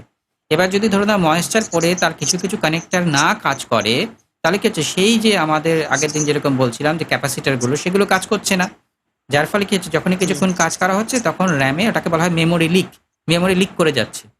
তার জন্যও হুম হতে পারে, র্যামের প্রবলেমের জন্য হতে পারে। ঠিক আছে, বাট প্রসেসর বা মাদারবোর্ড খারাপ হয়েছে বলে আমার মনে হচ্ছে না, আমার যে ক্ষুদ্র জ্ঞানে। তার জন্যই বলবো তুমি আগে সিপিইউ লোডটা একবার চেক করো। ওকে ওকে, থ্যাংক ইউ দাদা। ওকে, এইবারে আমি যেখানে ছিলাম, একটু প্লিজ মিউট করবেন। হ্যাঁ, তো এইটা একটু আমাদেরকে আমি একটুখানি খেয়ে হারিয়ে ফেলেছি, লাস্টে কোথায় ছিলাম ভুলে গেছি। যাই হোক, তো হ্যাঁ হ্যাঁ মনে পড়েছে। দেখা যাচ্ছে যে ফ্যান ঘুরছে কিন্তু ডিসপ্লে আসছে না, সাউন্ডও আসছে না। সেই ক্ষেত্রে ধরে নিতে হবে যে আমার কম্পিউটার যে ডিসপ্লে চিপটা রয়েছে, মাদারবোর্ডের ডিসপ্লে চিপ, সেটা খারাপ হয়েছে। সেটা খারাপ হয় কিন্তু বেশিরভাগ ক্ষেত্রে ভোল্টেজ ফ্লাকচুয়েশনের জন্য। সুতরাং সেই ক্ষেত্রে আমাদের হাতে কিছু নেই। ডিসপ্লে চিপ খারাপ হলে সেটা কিন্তু কোনো ভালো হার্ডওয়্যার স্পেশালিস্টকে দিয়েই আমাদেরকে করাতে হবে। আচ্ছা বেশ, আমরা এই পর্বটা এখন শেষ করছি। আমরা আবার হার্ডওয়্যারের আলোচনায় চলে যাই, যদিও আমাদের গল্পটা হার্ডওয়্যার নিয়েই হচ্ছিল, কিন্তু আজকে একটু মূল পর্বে যাই, তারপর আমরা শেষে আবার কোশ্চেন মোডে রাখবো, ওপেন মাইক সেশনে রাখবো। আচ্ছা, আগের দিন আমরা র্যাম নিয়ে আরো কয়েকটা জিনিস নিয়ে আলোচনা করেছি। এই র্যাম ইত্যাদি আবার ফিরে ফিরে আসবে, হ্যাঁ, এরা কেউই শেষ হয়নি। আজকে আমরা প্রথমে একটু স্টোরেজ নিয়ে আলোচনা করি, যেটা নিয়ে আমাদের প্রত্যেকের ইন্টারেস্ট থাকতেই হয়। এবারে স্টোরেজ, র্যামও তো স্টোরেজ আগের দিন বলেছি র্যাম কি জিনিস, তো ওই নিয়ে আর ফালতু সময় নষ্ট করব না। র্যামের কথা যদি বাদ দিই, আমাদের প্রাইমারি স্টোরেজের কথা যদি বাদ দিই, তারপরে আমাদের যে নেক্সট যে জিনিসটার কথা মাথা আসে সেটা হচ্ছে হার্ড ডিস্ক। তো হার্ড ডিস্ক খুবই জনপ্রিয় একটি স্টোরেজ ডিভাইস, যেটা আমাদের প্রায় প্রত্যেকের কম্পিউটারে, ল্যাপটপে আছে। হার্ড ডিস্ক কিভাবে কাজ করে? হার্ড ডিস্কের ভেতরে একটা আমি খুব নর্মাল টেকনিক্যাল ল্যাঙ্গুয়েজে বলছি না, নর্মাল ল্যাঙ্গুয়েজে বলছি, একটা গোল পাত থাকে অনেকটা। আমি যদি আমরা তো সিডি ডিস্কগুলো যে দেখেছি গোল মতন, মাঝখানে একটা ফুটো থাকে, বেশ বড় একটা হোলস থাকে। তো ধরে নেওয়া যাক সেরকম একটা গোল জিনিস, তবে সেটা ডিফারেন্ট মেটেরিয়ালে তৈরি। সেই জিনিসটা থাকে একটা মোটরের সাথে লাগানো, এবং আমরা যখন হার্ড ডিস্কটাকে কানেক্ট করে যখন আমরা পাওয়ার দিচ্ছি, তখন ওইটা ঘোরে, প্রচণ্ড স্পিডে ঘোরে। এবং ওর ওপরে যেরকম সিডির লেন্স থাকে, সেরকম ওর ওপরে একটা জিনিস থাকে, যেটা ওই যে গোল ঘুরছে চাকতিটা, সেই চাকতির সাথে ঠেকে থাকে। ওই চাকতি থেকে ইনফরমেশন কালেক্ট করে। কিভাবে ইনফরমেশন স্টোর করা হয় হার্ড ডিস্কে? একটা ম্যাগনেটিক ফিল্ড তৈরি করা হয়, ইলেকট্রিকের মাধ্যমে একটা ম্যাগনেটিক ফিল্ড, একটা চুম্বকীয় ক্ষেত্র, তার ভেতরে এই ডেটাগুলো জমা থাকে। অনেকটা আমরা যারা ক্যাসেট ব্যবহার করেছি, ক্যাসেটের মতন, ক্যাসেটের যে টেকনোলজি ব্যবহার করা হতো, কাইন্ড অফ ওরকম। আমাদের নিশ্চয়ই জানা থাকবে যে আমরা যারা টেপ রেকর্ডার ব্যবহার করেছি, আমাদের টেপ রেকর্ডারে দুখানা হেড ছিল। একখানা মিডলে থাকতো, যেটাকে আমরা প্লে হেড বলতাম, আর একখানা ডান দিকে থাকতো, যেটাকে রেকর্ডিং হেড বলা হয়। এই হেডগুলো আবার দু রকমের ছিল। একটু পুরনো যে টেপ রেকর্ডারগুলো, সেখানে কি হতো, যখন আমি প্লে বাটন প্রেস করছি, তখন প্লে হেডটাও নিচে নেমে আসছে, সঙ্গে সঙ্গে রেকর্ডিং হেডটা, যেটাকে আমরা রেকর্ডিং হেড বলছি রাদার, সেইটাও নিচে নেমে আসছে।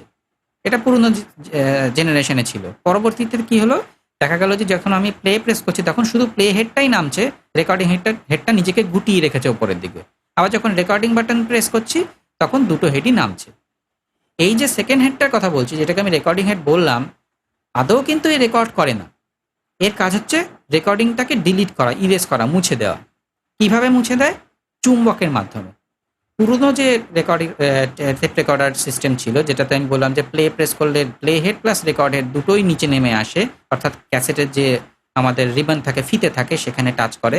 সেখানে রেকর্ডিং হেডের তড়িৎ চুম্বক ব্যবহার করা হতো। অর্থাৎ সেখানে কি হতো, যখন আমি রেকর্ডিং প্রেস করছি, তখন ওর মধ্যে কানেক্টিভিটি যাচ্ছে, ইলেকট্রিক যাচ্ছে, আর যখন শুধু প্লে প্রেস করছি, তখন কানেক্টিভিটি যাচ্ছে না। কানেক্টিভিটি দিলে ওর ভেতরে একটা চুম্বকীয় ক্ষেত্র তৈরি হতো, এবং সেই চুম্বকের সংস্পর্শে এসে আমাদের ক্যাসেটের ফিতে যখন টাচ করতো, খুবই কম পাওয়ারের চুম্বক ছিল, যাতে পাশে না চলে যায়, খুবই কম পাওয়ারে, তো তখন ওই অংশটুকু মুছে যেত। আমরা অনেক সময় এটাও এক্সপেরিমেন্ট করে দেখেছি যে সাপোজ আমাদের কাছে, অনেকের কাছে বড় চুম্বক থাকতো ছোটবেলায় যখন খেলাধুলা করতাম। এবার একটা চুম্বককে যদি একটা ক্যাসেটের চারিদিকে বুলিয়ে নেওয়া যায়, তার যে বডিটা রয়েছে সেখানে যদি বুলিয়ে নেওয়া যায় ডান দিকে এবং বাঁ দিকে, মানে দুটো পিঠেই, তাহলে দেখা যাবে যে ক্যাসেটটা কিন্তু ইরেজড হয়ে গেছে, পুরো ক্যাসেটটা শেষ, সেখানে যে ডেটা ছিল চলে গেছে। কারণ ওর ভেতরে যে ম্যাগনেটিক যে ডেটাগুলো ছিল, সেই ডেটাগুলো চুম্বক শুষে নিয়েছে, ক্যাসেট থেকে চুম্বক শুষে নিয়েছে। কারণ চুম্বকের পাওয়ার বেশি। এবার হার্ড ডিস্কেও সেরকম ম্যাগনেটিক ফিল্ডের মধ্যে বা ওই ম্যাগনেটিক ফিল্ডের দ্বারা ডেটাগুলোকে স্টোর করে রাখা হয়। এবার যখন আমরা কি করছি, একটা কিছু খুলছি, সাপোজ আমি ডি ড্রাইভ খুললাম, সঙ্গে সঙ্গে হার্ড ডিস্ক তো ঘুরছে, তখন ঘুরে ঘুরে ঘুরে ঘুরে ওই যে ডেটাটা কালেক্ট করছে সে খুঁজে বার করছে কোথায় ডি ড্রাইভের ডেটাগুলো ছড়িয়ে ছিটিয়ে রয়েছে, সেখান থেকে সে আমাকে দিচ্ছে। এবারে হার্ড ডিস্ক যখন আমি কিনতে যাব তখন আমি কতগুলো প্যারামিটার দেখবো, মানে কতগুলো ফিচার দেখবো। প্রথম ফিচার হচ্ছে আরপিএম। বেশিরভাগ ল্যাপটপ হার্ড ডিস্কে লেখা থাকে 5400 আরপিএম, মানে বুঝতেই পারছেন মিনিটে 5400 বার আনুমানিক সে পাক খায়, চাকতিটা ঘোরে। এবং যত দ্রুত চাকতি ঘুরবে খুব স্বাভাবিকভাবে তত স্পিডে আমরা ডেটাটা কালেক্ট করতে পারবো। যত আস্তে ঘুরবে তত আমাদের ডেটা কালেকশনটা স্লো হবে। বেশিরভাগ ল্যাপটপেই আমরা দেখেছি যে 54,000 থাকে। তার জন্য আপনারা দেখবেন অনেক সময় ল্যাপটপের থেকে ডেস্কটপের স্পিডটা একটু বেশি হয়, কারণ ডেস্কটপে আমরা অনেক সময় 7200 আরপিএম হার্ড ডিস্ক ব্যবহার করি ডেস্কটপে, অনেক সময় না, সব সময় নয়। কারণ যে আমাদের বাজেট হার্ড ডিস্কগুলো থাকে ডেস্কটপের জন্য, সেখানেও কিন্তু ওই 5400 আরপিএম এর হার্ড ডিস্ক থাকে। সুতরাং আপনারা এবার আন্দাজ করতে পারলেন যে আপনি যদি কালকে একটা হার্ড ডিস্ক কেনেন আপনার ডেস্কটপের জন্য, যদি আপনার পারফরমেন্সের দরকার হয় তাহলে সেই হার্ড ডিস্কটা আপনি খোঁজ করবেন যেটাতে কিনা 7200 আরপিএম রয়েছে। এটা কিন্তু ভীষণ ইম্পর্টেন্ট। যদি আপনার ঠিক আছে আমি কালে ভদ্রে ইউজ করি তাহলে অসুবিধা নেই, এবং অবভিয়াসলি 7200 আরপিএম এর হার্ড ডিস্কের দাম 200-500 হলেও বেশি হবে, কিন্তু পারফরমেন্স পেয়ে আপনি ভীষণ হ্যাপি থাকবেন। যেরকম আমি কয়েকটা হার্ড ডিস্কের কথা বলি, ওয়েস্টার্ন ডিজিটাল খুবই পপুলার নাম, তার কয়েকটা হার্ড ডিস্কের কথা বলছি। আপনারা বাজেট সেকশনে পাবেন বাজেট সেকশনে 2খানা আছে। একটা হচ্ছে দেখবেন আপনারা পাচ্ছেন ওয়েস্টার্ন ডিজিটাল গ্রিন, আর একটা পাচ্ছেন ওয়েস্টার্ন ডিজিটাল ব্লু। 2খানা সিরিজ আপনারা পাচ্ছেন বাজেট সেগমেন্টে।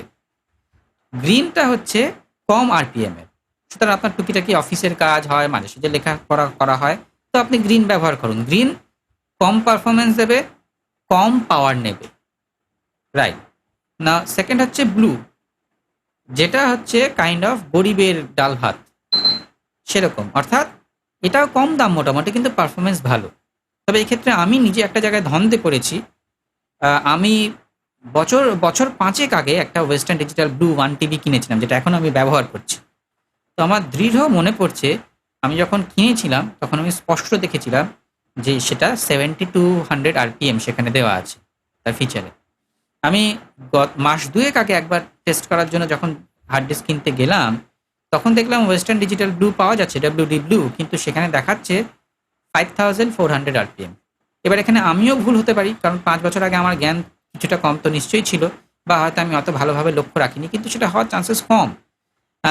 সেটা হওয়ার চান্সেস একটু কমই আমার মনে হচ্ছে। তো তথাপি আমি নিজেকে অত দায়িত্ববান মনে করছি না।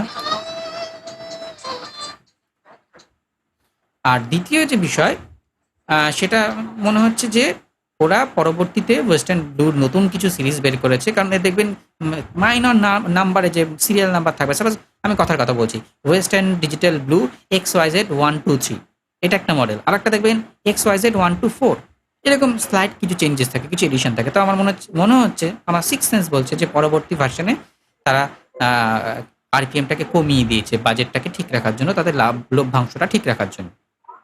আচ্ছা, এবার যদি কেউ প্রিমিয়াম সিরিজ চান তাহলে আপনারা আরও পাচ্ছেন ওয়েস্টার্ন ডিজিটাল ব্ল্যাক, সেটার দাম বেশ কিছুটা বেশি। যাই হোক, তো মোদ্দা কথা হচ্ছে হার্ড ডিস্ক হচ্ছে একটা মেকানিক্যাল ডিভাইস যেখানে কন্টিনিউয়াসলি ফ্যানের মতন একটা মোটর ঘুরে যাচ্ছে এবং সেখান থেকে ডেটা কালেক্ট হচ্ছে। এই হার্ড ডিস্ক প্রসঙ্গে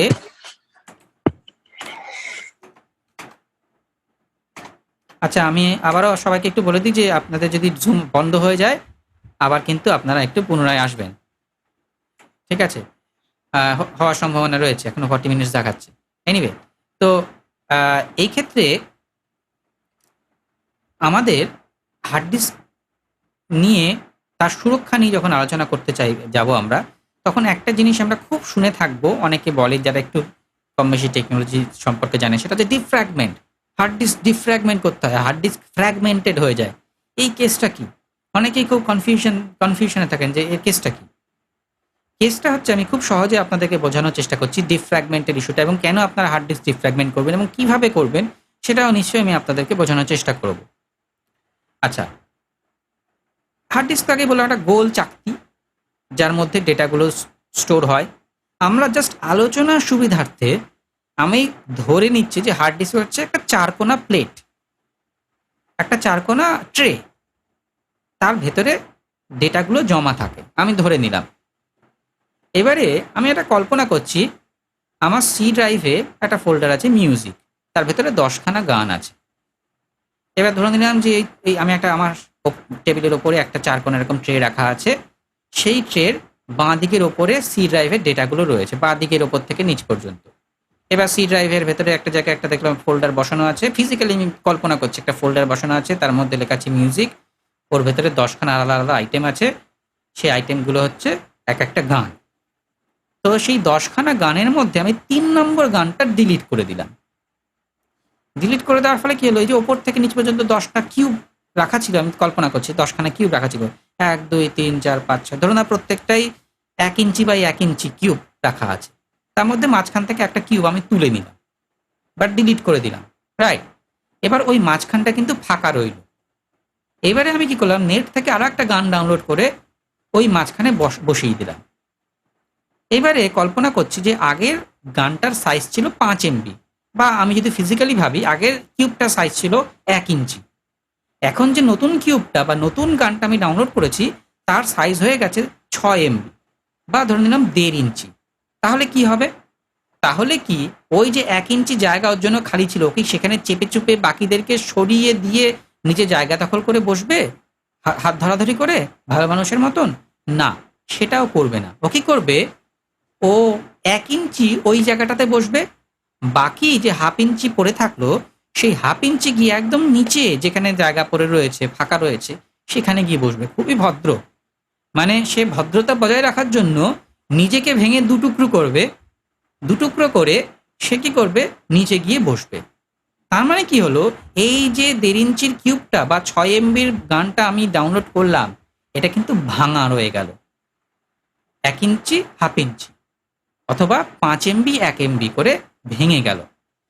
এইবার এই ভাঙাদেরকে, যেহেতু বুঝতেই পারছো যে একটা চাকতি ঘুরছে, আমরা আবার চাকতিটা ফিরে যাচ্ছি, এবং সেখানে একজন ছোট মানুষ ছোট্ট একটা চোখ দিয়ে সে চারদিকে চোখ বুলি বুলি দেখছে। তাকে যদি একবার এইখানে একবার ডান দিকে একবার বাঁ দিকে চোখ সরিয়ে সরিয়ে দেখতে হয়, বা আমার একটা ব্রেল বইয়ে যদি একটা পাতা আমার ডান হাতের একদম শেষে আর একটা পাতা বাঁ হাতের শেষে থাকে হাফ হাফ করে, তাহলে যে অবস্থাটা দাঁড়াবে সেরকম, অর্থাৎ স্পিডটা কমে যায়।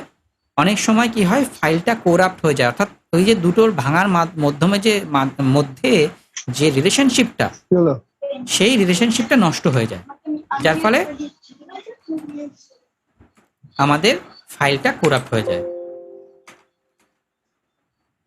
এইবারে তার জন্য আমাদের উচিত সবসময়ের জন্য অন্ততপক্ষে সপ্তাহে একবার আমার হার্ড ডিস্ক গুলোকে ডিফ্র্যাগমেন্ট করে নেওয়া।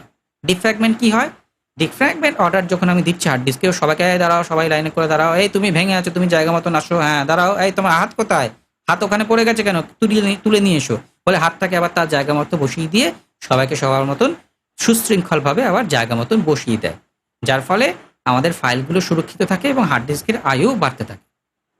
ঠিক আছে, সুতরাং আমরা হার্ড ডিস্ক ডিফ্র্যাগমেন্ট করব। এবার কথা হচ্ছে কিভাবে করব, আমি সেটা দেখাচ্ছি।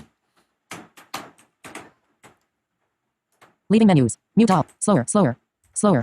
আমি হোপফুলি আমার জজ সবাই শুনতে পাচ্ছেন। আমি স্টার্ট মেনুতে যাব, Search box edit. এখানে আমি টাইপ করব DEF, সব থেকে সোজা উপায় আমার যেটা মনে হয় সেটা বলছি। DEF. Windows Security. App. Press right to switch preview. R. Defragment and optimize drives. App. Press right. DEFR লিখলাম আমি, সঙ্গে সঙ্গে ডিফ্র্যাগমেন্ট অ্যান্ড অপটিমাইজ ড্রাইভ অপশনটা এলো, আমি এন্টার প্রেস করছি। Enter. Optimize drives dialog. You can optimize your drives to help your computer run more efficiently, or analyze them to find out if they need to be optimized. Only drives on or connected to your computer are shown. List view. Windows left paren C colon right paren solid state drive never run. তো এখানে আমার সমস্ত ড্রাইভগুলো দেখাচ্ছে। তো এখানে আমি optimise ড্রাইভে রয়েছি, আমার সমস্ত যে ড্রাইভগুলো সেগুলো এখানে শো করছে। Projects and data left paren G তার colon. মধ্যে প্রজেক্ট অ্যান্ড ডেটা যে ড্রাইভটা আমার জি ড্রাইভ, এটা একটা হার্ড ড্রাইভ। তো আমি এই ড্রাইভটা সিলেক্ট করলাম আপ আর ডাউন করে। এখন আমি ট্যাব প্রেস করব, Analyze button. আমি Alt পাবো plus A. Analyse button. এই বাটনে আমি প্রথমে স্পেস বার প্রেস করব। Space. Optimize drives. Close button. List view. End. Projects and data left paren G colon right paren hard disk drive 9/7/2028 11 p.m. OK left paren 1% fragmented right paren. এই যে বলছে এটা প্রায় ওকে আছে, যদিও 1% ফ্র্যাগমেন্টেড রয়েছে। তো এবার আমি এটাকে ডিফ্র্যাগমেন্ট কি করে করব? Analyze button. Optimize button.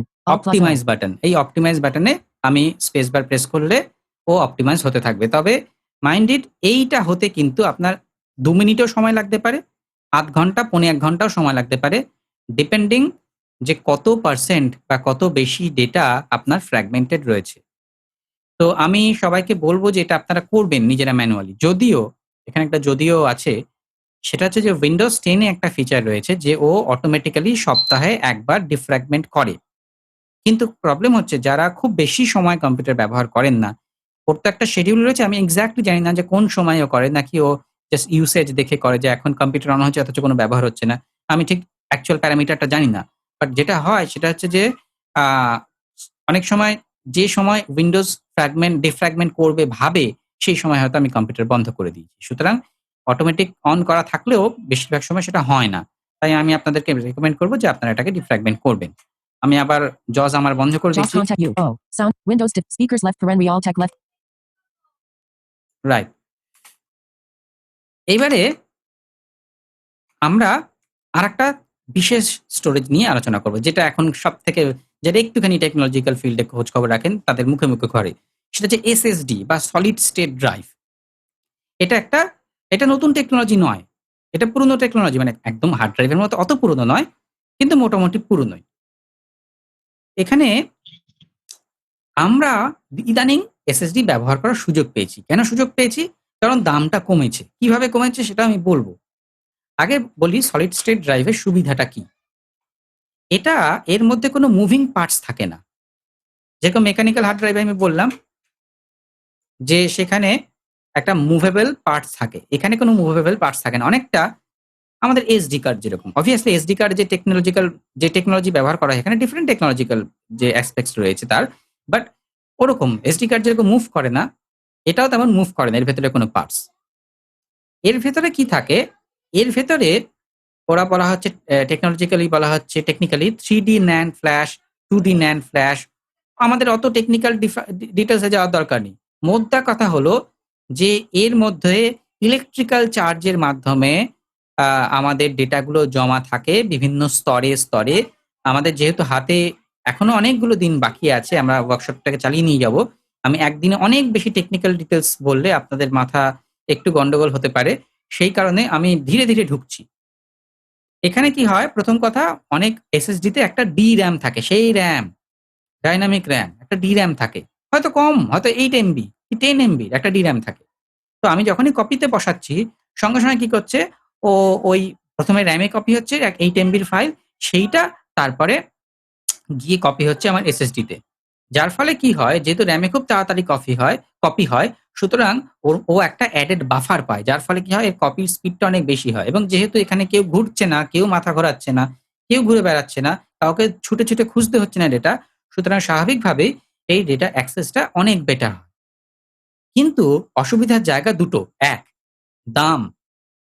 এগুলো হার্ড ড্রাইভের থেকে অনেকটা দামি, যদিও এখন অনেকটা প্রাইস কমে এসছে। আগে কি হতো আমি বলছি কেন প্রাইসটা কিভাবে কমলো। প্রথমের দিকে যে এসএসডি গুলো বেরিয়েছিল বা এখনো আছে ওগুলো, সেগুলোকে বলা হতো এসএলসি, অর্থাৎ সিঙ্গেল লেভেল সেল। তার অর্থ কি? একটা সেলে, মানে ইলেকট্রিক্যাল সেলের কথা বলছি, যেরকম আমাদের শরীরে অনেকগুলো কোষ নিয়ে তৈরি, সেরকম যে ইলেকট্রিক্যাল কোষগুলো রয়েছে, সেই একটা কোষে, একটা সেলে একটা করে ডেটা থাকতো। একটা করে ডেটা মানে 1 বাইট ডেটা। ঠিক আছে? এরপরে এলো এমএলসি, এটা হচ্ছে মাল্টি লেভেল সেল। যদি এটাকে মাল্টি লেভেল সেল বলা হচ্ছে, কিন্তু এখানে দুটো ডেটা থাকতো, মানে একটা সেলে 2টো বিট করে ডেটা জমা থাকতো। ঠিক আছে? এরপরে চলে এলো 3D NAND, যেখানে একটা সেলে 3টে বাইট করে ডেটা। এখন তো আবার 4D বেরিয়ে গেছে, 4D। এরপরে হয়তো আরো বেরোবে। এবার তার মানে কি হচ্ছে? যে আগে সাপোজ আমি কথার কথা বলছি, আগে 1 ইঞ্চি জায়গায় 5 জন থাকতে পারতো, যখন আগে আমাদের এসএলসি ছিল, সিঙ্গেল সেল। তারপরে সেই জায়গাটা গিয়ে দাঁড়ালো ১০ জন।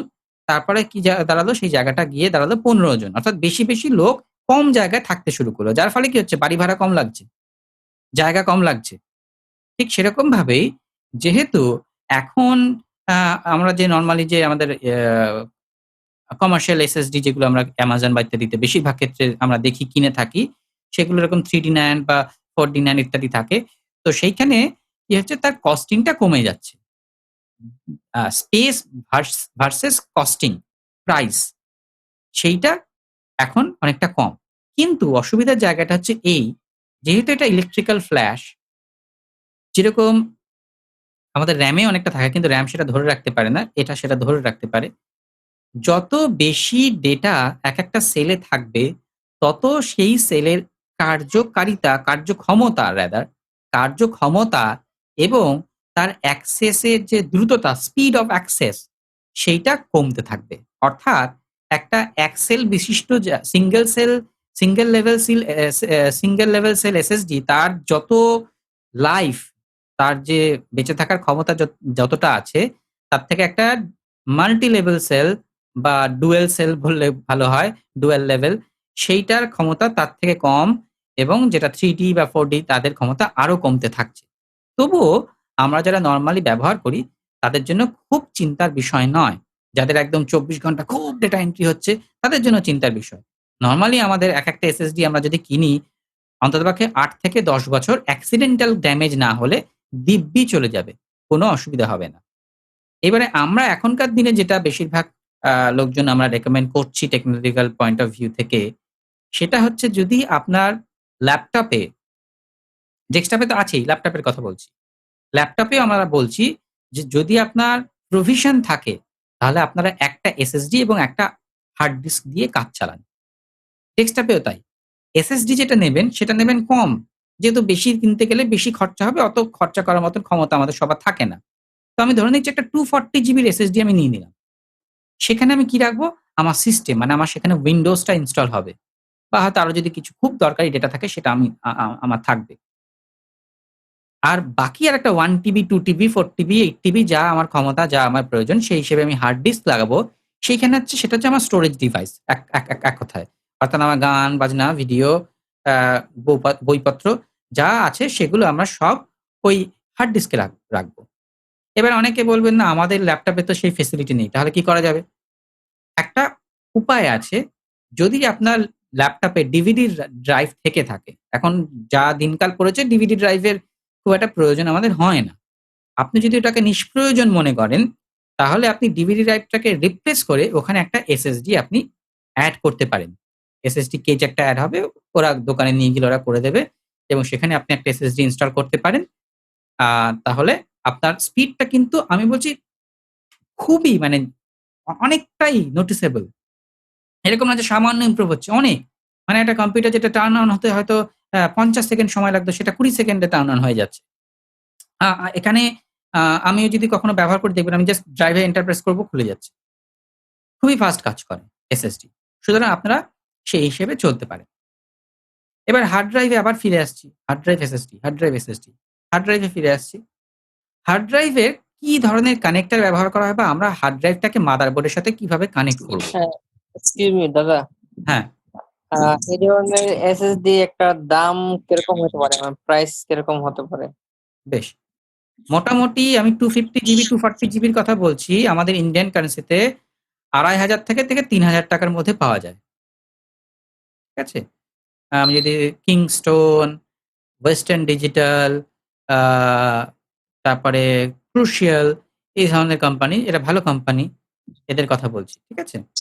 এর থেকে বেশি কিনলে বেশি। আচ্ছা। এটা কি মানে ল্যাপটপের জন্য? না, এটা ল্যাপটপের জন্য এবং ডেস্কটপের জন্য।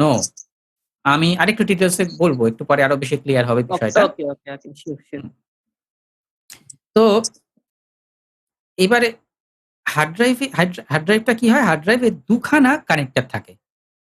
২ খানা তার থাকে আমি যদি বলি, ২ খানা কেবল। একটা কেবিলের মাধ্যমে হার্ড ড্রাইভকে পাওয়ার দেওয়া হয়। কারণ সে পাওয়ার না পেলে সে মোটরটাকে, ফ্যানটাকে বা ওই চাকতিটাকে, যেটা কিনা আমার সমস্ত ডেটা ধরে রাখছে, তাকে ঘোরাবে কি করে? তো তার জন্য তার পাওয়ার লাগে। এই পাওয়ার কানেক্টর কার সাথে এই পাওয়ারটা সে কোত্থেকে পাবে? সেই আমাদের পিএসইউ বা এসএমপিএস পাওয়ার সাপ্লাই ইউনিট, সেখান থেকে। সেখান থেকে বিশেষ ধরনের কানেক্টর আসে যেটাকে বলা হয় সাটা পাওয়ার কেবল, চ্যাপ্টা মতন একটা কানেক্টর। তার মধ্যে সম্ভবত ৫ খানা তার লাগানো থাকে এবং সেগুলো আমরা গুণে দেখতে পারি। পরপর লাগানো থাকে, সেটা গুণে দেখতে পারি। তো এই ৫ খানা তার লাগানো থাকে, একটা চ্যাপ্টা মতন ক্লিপ, সেটা হার্ড ড্রাইভে এসে তার সামনে নির্দিষ্ট জায়গায় নির্দিষ্টভাবে, উল্টো লাগালে হবে না, ঢুকবেই না। সুতরাং যদি আপনি কখনো লাগানোর চেষ্টা করছেন, বসালেন জায়গা মতন, বসিয়ে প্রেশার ক্রিয়েট করছেন কিন্তু ঢুকছে না, আপনি কিন্তু খুব বেশি জোরাজুরি করবেন না। আপনি ওটাকে প্রপারলি আবার উল্টো দিক করে লাগান। দেখুন হালকা প্রেস করলেই ও কিন্তু জায়গা মতন বসে পড়বে। ঠিক আছে? এইবারে এই হার্ড ড্রাইভ, আগেকার দিনে আরেক বিশেষ ধরনের হার্ড ড্রাইভ ছিল। সেটাকে বলা হতো পাটা হার্ড ড্রাইভ। অদ্ভুত নাম। এটা কিছুই না, টেকনোলজি, প্যারালাল আটা বলা হতো, পাটা সংক্ষেপে আমরা বলতাম। তার যে পাওয়ার কানেক্টরটা থাকতো সেটা একটু অন্যরকম ছিল। সেটাকে বলা হয় মোলেক্স কানেক্টর, মোলেক্স। এখনো আছে, অন্য কাজে ব্যবহার করা হয়। Molex collector. আমরা জানবো একটু পরবর্তী ক্লাসে হয়তো আরো দেখব। মোলেক্স কানেক্টরে কি হয়? সেখানে ৪ খানা কানেক্টর থাকে এবং অনেকটা আমাদের যেরকম নরমাল আমরা প্লাগে দেখি যে পিন থাকে, ২ টো করে পিন থাকে, কোনটাতে ৩ টে পিন থাকে। ওখানে ৪ খানা পিন থাকে এবং পরপর পিনগুলো বসানো থাকে একটা রোতে। পিনগুলো একটু ভেতরের দিকে ঢোকানো থাকে, মানে তার চারদিকে বাউন্ডারি থাকে, কিন্তু আমরা হাত দিলে সেটা বুঝতে পারব। যেটা আমাদের মেইল যে কানেক্টরটা হয় সেটা ওরকম। আর স্বাভাবিকভাবেই হার্ড ড্রাইভে আমি যেখানে সেই কানেক্টরটা, মোলেক্স কানেক্টরটা লাগাবো, সেখানেও আমাদের ৪ খানা হোল করা থাকে। আমরা ওটাকে সমানভাবে সঠিকভাবে বসাবো, বসিয়ে আবারও বলছি উল্টো দিক দিয়ে বসালে কিন্তু ওটা ভেতরে প্রবেশ করবে না। সঠিকভাবে সোজা দিকে বসিয়ে আমি যদি প্রেশার ক্রিয়েট করি হালকা, তাহলে ওটা কানেক্টেড হয়ে যাবে। তো এই গেল পাওয়ার। ২য় কানেক্টর হচ্ছে যার মাধ্যমে হার্ড ডিস্কের সাথে মাদারবোর্ডের সম্পর্ক স্থাপন হচ্ছে। এবার এই পুরনো হার্ড ডিস্কের যেটার কথা আমি বলছিলাম, যেখানে মোলেক্স কানেক্টর থাকে, আমি বারবার কালেক্টর বলে ফেলছি। সেই মোলেক্স কানেক্টর ওয়ালা হার্ড ডিস্কে মাদারবোর্ডের সাথে কানেক্ট করার জন্য যে কেবলটা ব্যবহার করা হতো সেটাকে বলা হতো পাটা কেবল। বেশ অনেকটা চওড়া, জানেন? প্রায় ৪ টে আঙ্গুল জড়ো করলে যতটা চওড়া হয় ততটা, এবং সেখানে যদি আপনি হাত দেন ওই কেবলটাতে, কখনো হাত দিয়ে দেখেন, দেখবেন মানে একটা চ্যাপ্টা কেবল, কিন্তু সারি, সারি একদম, মানে সেই আ কি বলবো, শির আ খসখসে ম্যাটের মতন উপর থেকে নিচে নেমেছে। সারি, সারি। খুব পাতলা কিন্তু ওরকম আছে। অর্থাৎ সেখানে অনেক ছোট, ছোট সরু, সরু তার মাধ্যমে। একটা লম্বা মতন ক্লিপ, সেটা হার্ড ড্রাইভে গিয়ে বসতো। একদিকটা হার্ড ড্রাইভে গিয়ে বসতো, আরেক দিকটা বসতো আমাদের আ মাদারবোর্ডে। বর্তমানে যে নতুন টেকনোলজি এসছে, SATA টেকনোলজি, সিরিয়াল আটা, SATA বলা হয় সংক্ষেপে। সেখানে একটা সরু চ্যাপ্টা মতন তার, একদমই মানে পাতলা। আ অনেক সময় আপনারা দেখবেন, আপনারা যারা পাওয়ার ব্যাংক কেনেন, পাওয়ার ব্যাংকের সাথে একটা ফ্রি USB কেবল দেয় আ চার্জ করার জন্য। সেটা এরকম চ্যাপ্টা মতন থাকে। আমি এখানে বোধহয় আমার আছে। আমি দেখাচ্ছি, যদি কেউ দেখতে পান দেখতে পাবেন। ফলি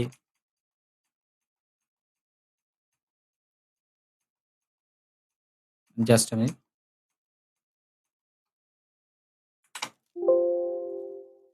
আ যদি কেউ দেখতে পান, তিনি দেখতে পাবেন এই যে এরকম চ্যাপ্টা একটা কেবল, একদম প্লেন।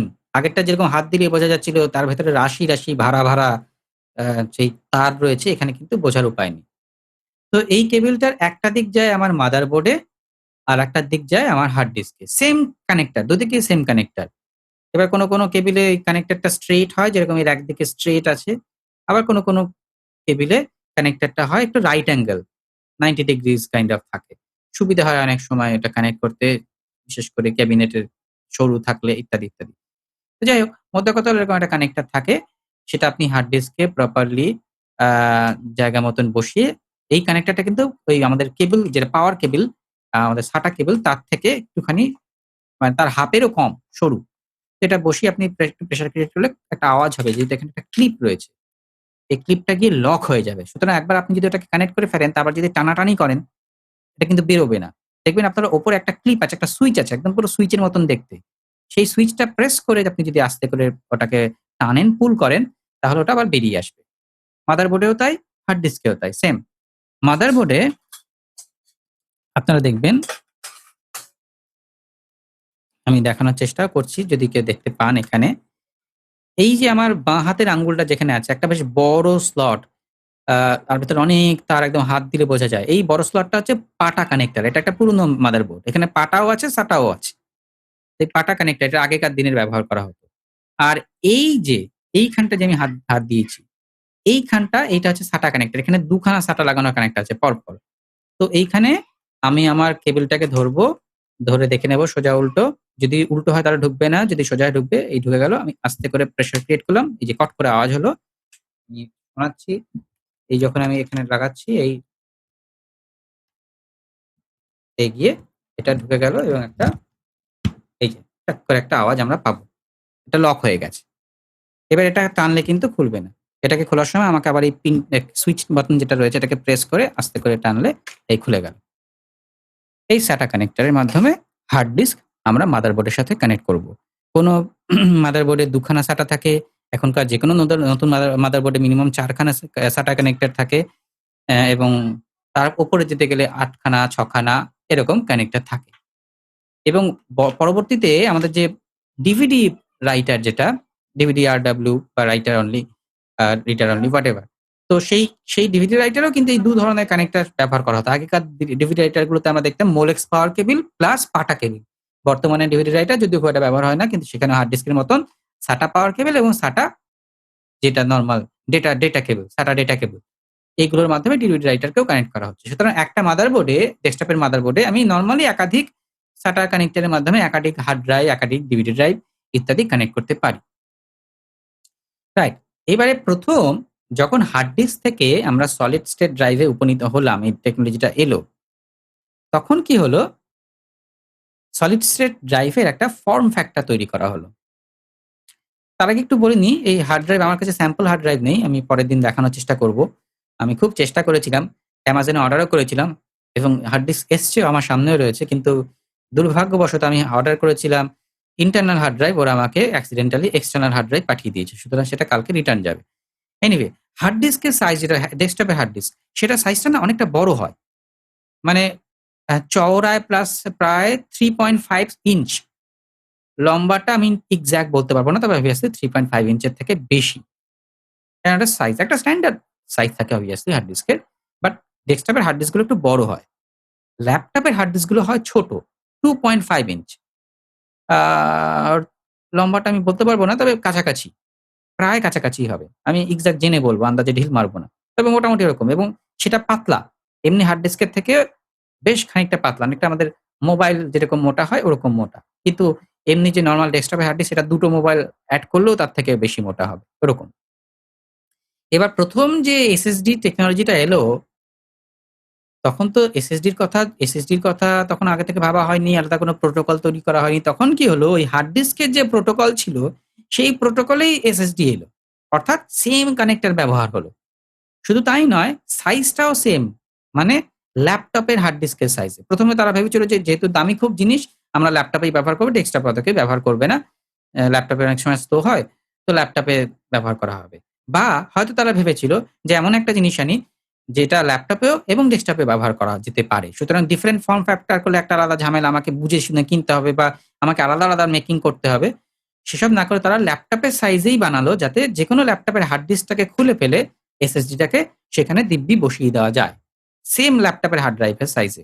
এবং ডেস্কটপের ক্ষেত্রে কি হলো, ডেস্কটপে যেহেতু বেশিরভাগ ক্ষেত্রে স্ক্রু দিয়ে লাগাতে হয়, সুতরাং সেই ক্ষেত্রে ওটার সাইজ ছোট হলেও খুব একটা অসুবিধায় পড়তে হলো না।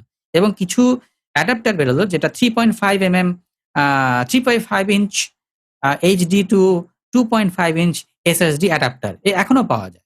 অর্থাৎ যদি এরকম কোনো মেশিন হয়, কম্পিউটার ক্যাবিনেট হয় যেখানে ওটা লাগাতে অসুবিধা হচ্ছে, তখন আমরা একটা অ্যাডাপ্টারের মাধ্যমে ওই সাইজটাকে একটু বড় করে নিয়ে হার্ড ডিস্কের স্ট্যান্ডার্ড হার্ড ডিস্কের সাইজে করে নিয়ে আমরা চালাতে পারব। এবং সেটাই বললাম যে নেক্সট সেম ফর্ম ফ্যাক্টর এবং সেম টেকনোলজি, মানে সেখানেও একটা SATA পাওয়ার কেবল থাকবে এবং সেখানেও একটা SATA ডেটা কেবল থাকবে, একই জায়গাতে একই পোর্টে মাদারবোর্ডে কাজ করবে। এবার গল্প হচ্ছে, এই SATA যখন বেরোলো তার অনেকগুলো ভার্সন, মানে আস্তে, আস্তে যেটা হয় আরকি, ক্রমশ ওটা উন্নত হবে। ১ম এ SATA 1 যেখানে 150 MB maximum, 150 MB per second তার ম্যাক্সিমাম স্পিড ছিল। তারপরে SATA 2 যা 300 MB ম্যাক্সিমাম স্পিড ছিল পার সেকেন্ড। তারপরে এখন চলছে SATA 3 যেটার 600 MB পার সেকেন্ড স্পিড রয়েছে। এবারে একটা হার্ড ডিস্ক এটা হচ্ছে ম্যাক্সিমাম, এখানে যেগুলো থাকে আপনারা জানবেন যেটা আইডিয়াল ম্যাক্সিমাম স্পিড। অবভিয়াসলি সবসময় আমরা সেই স্পিড পাই না। আমরা দেখা যায় যে 16 MB পাচ্ছি কিনা অনেক সময় সেটাও সন্দেহ হার্ড ডিস্ক থেকে যখন কপি করতে যাই। কিন্তু টেকনিক্যালি 600 MB। এবারে কি হচ্ছে, আমি তার জায়গায় যখন SSD টা লাগালাম ওই একই টেকনোলজিতে, ওটাকে AHCI টেকনোলজি বলা হয়। আমরা পরবর্তীতে যখন আস্তে, আস্তে একটু মাথায় জিনিসগুলো বসে যাবে তখন আরো ডিটেইলস আলোচনা করব। তো সেখানে কি হচ্ছে, যে হার্ড ডিস্কটা আমি যদিও 600 MBPS কানেক্টর দিয়ে সেই ভালো মাদারবোর্ডে লাগিয়েছি, কিন্তু যেকোনো কারণেই হোক আইডিয়াল পরিবেশ না পেয়ে বা কোয়ালিটি ভালো না হওয়ার কারণে সে হয়তো মেক্সিমাম 100 MBPS দিচ্ছে, বা সেটা আমি বেশি আশা করে ফেলছি। 50-60 MBPS সে আমাকে স্পিড দিচ্ছে। কিন্তু সেম কানেক্টরে যখন আমি SSD লাগাচ্ছি, যেহেতু সেটা মেকানিক্যাল নয়, সে দেখা যায় অনেক বেশি স্পিড দিচ্ছে। 200 MB, 300 MB পার সেকেন্ড এরকম স্পিডও দিচ্ছে আমাকে। হ্যাঁ, 100, 150, 200, 300 এরকম স্পিড আমাকে দিচ্ছে। ঠিক আছে? তো ঠিকই আছে। তো দেখলো ভালোই তো, খারাপ কি? আগে হার্ড ডিস্ক দিচ্ছিল না, SSD দিচ্ছে। কিন্তু বাস্তবে দেখা যায় যে SSDর স্পিড দেওয়ার ক্ষমতা তার থেকে অনেক বেশি। মানে অন্ততপক্ষে 1.5 জিবি, 2 জিবি করে সে 1.5 GB, 1 GB, 1.5 GB PS speed পর্যন্ত সে দিতে পারে। কিন্তু যেহেতু আমরা লাগাচ্ছি কোথায়? সেই পুরনো টেকনোলজিতে 2004 এ যেটা বেরিয়েছিল, SATA টেকনোলজি। সেই টেকনোলজিতে আমরা লাগাচ্ছি যার মেক্সিমাম ক্যাপাবিলিটি হচ্ছে 600 Mbps। তো তখন একটা বটলনেক তৈরি হলো। মানে আমার ক্ষমতা আছে কিন্তু আমি সেটা প্রোভাইড করতে পারছি না। রাইট? তো তারপরে একটা নতুন ধরনের SSD বাজারে লঞ্চ করল। যেটাকে বলা হলো M2 SSD। এটা কি হবে? এ মাদারবোর্ডের সাথে ডিরেক্টলি কানেক্টেড থাকবে। অর্থাৎ এটা লাগাতে কোনো কেবল লাগবে না। এটা মাদারবোর্ডের সাথে ঠিক যেমনটা RAM লাগানো থাকে। স্লট থাকে সেখানে আমরা RAM টা লাগিয়ে দিই। ওটা ওরকম।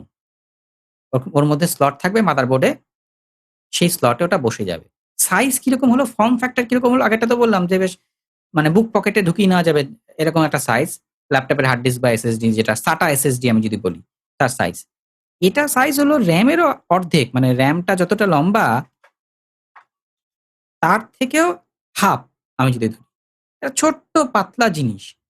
মানে ১ আঙ্গুল লম্বা আমি যদি বলি, ১ আঙ্গুল লম্বা আর হয়তো পাশাপাশি ২ আঙ্গুল রাখলে যতটা চওড়া হয় ততটা চওড়া। এরকম একটা জিনিস।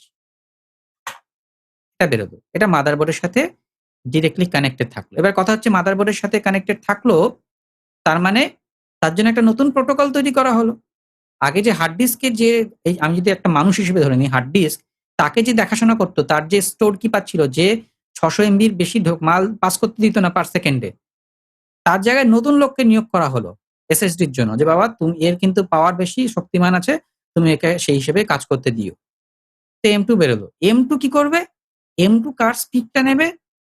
M2 নিল PCI বা PCIe, একটা নতুন ধরনের পোর্ট। আমরা এটা নিয়ে আলোচনা করব। এখন যখন আমরা গ্রাফিক্স কার্ড গৌতম দা বলেছে, তখন আমরা PCI নিয়ে আলোচনা করব। আমি এখন ওটার ডিটেইলসে যাচ্ছি না। তবে এটুকু জাস্ট বলে রাখছি যে PCI অনেক বেশি স্পিড দেওয়ার ক্ষমতা রাখে। তো PCI এর যে লেন বা তার যে রাস্তা, যেটাকে এখানে বলা হয় বাস, BUS বাস।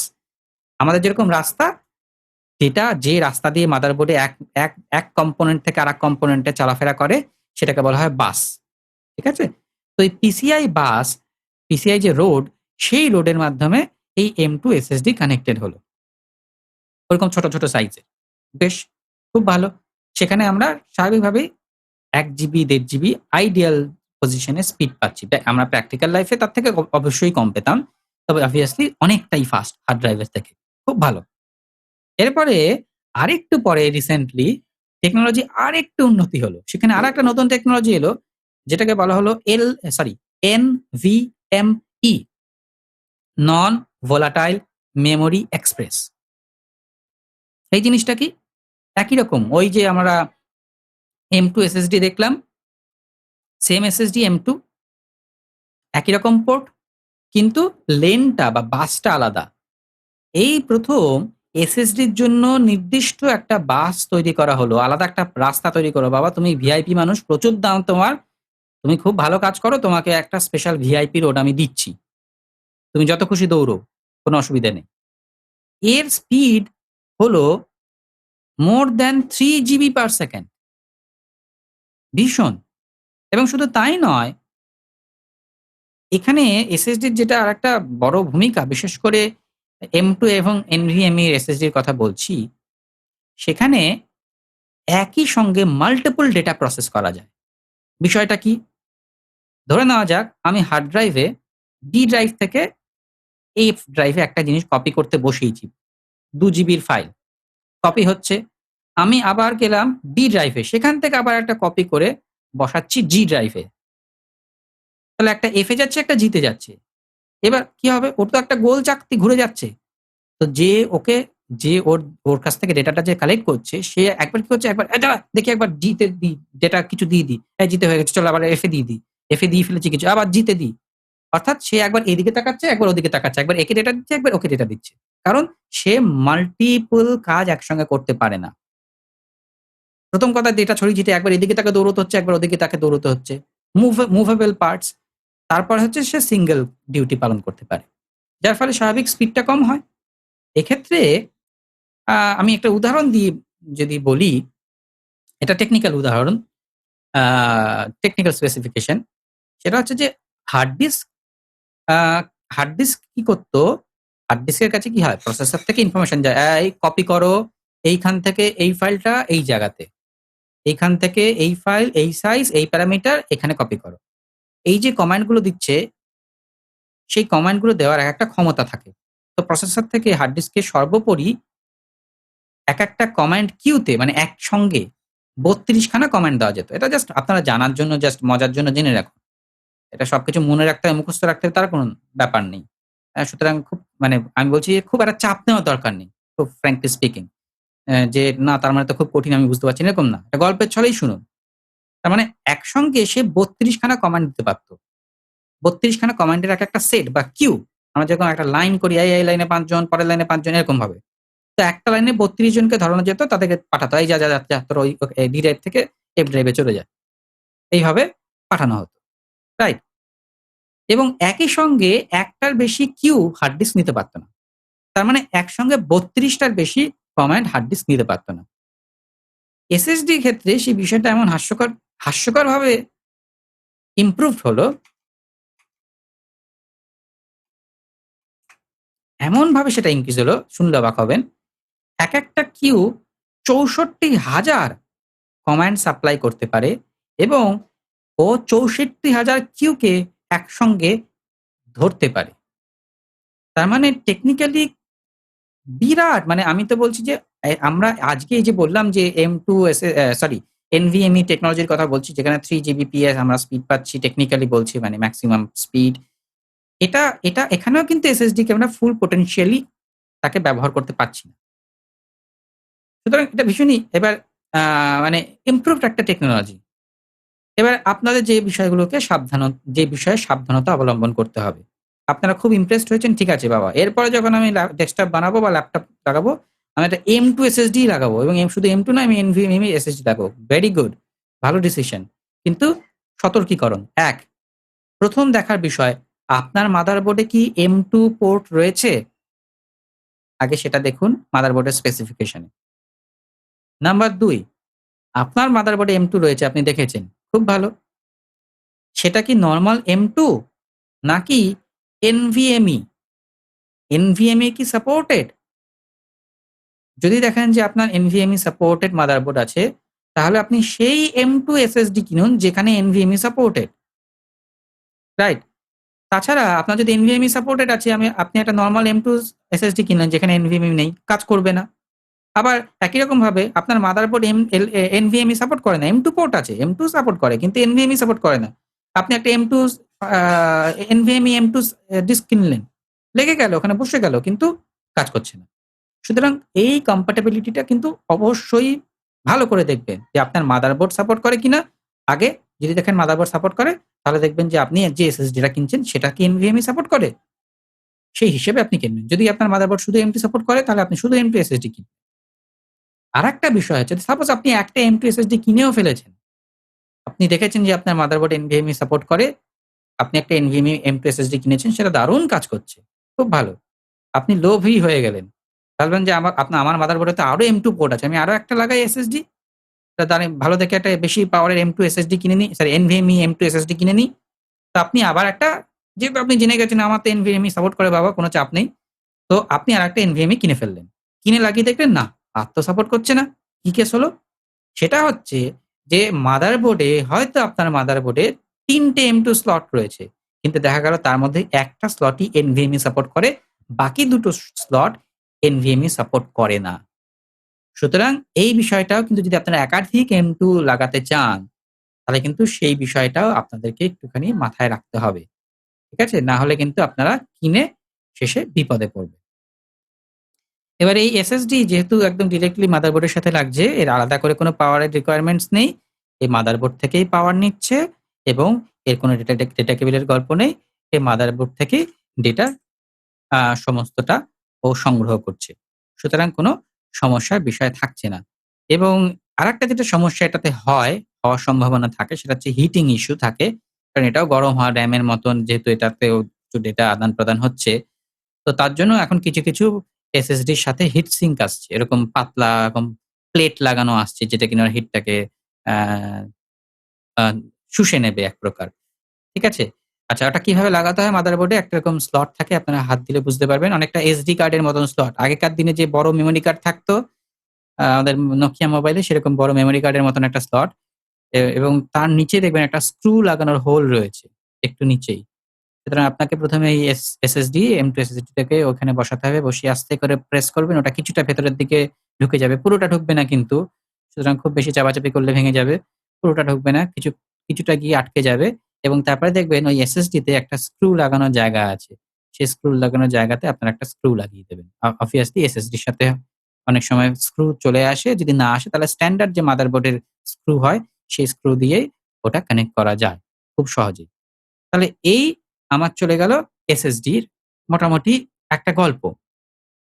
এবার তাহলে কথা হচ্ছে আইডিয়াল সেটআপ কি হতে পারে? আচ্ছা, ল্যাপটপের ক্ষেত্রে আগে একটু বলে নিই, সরি আমি মিস করে যাচ্ছিলাম।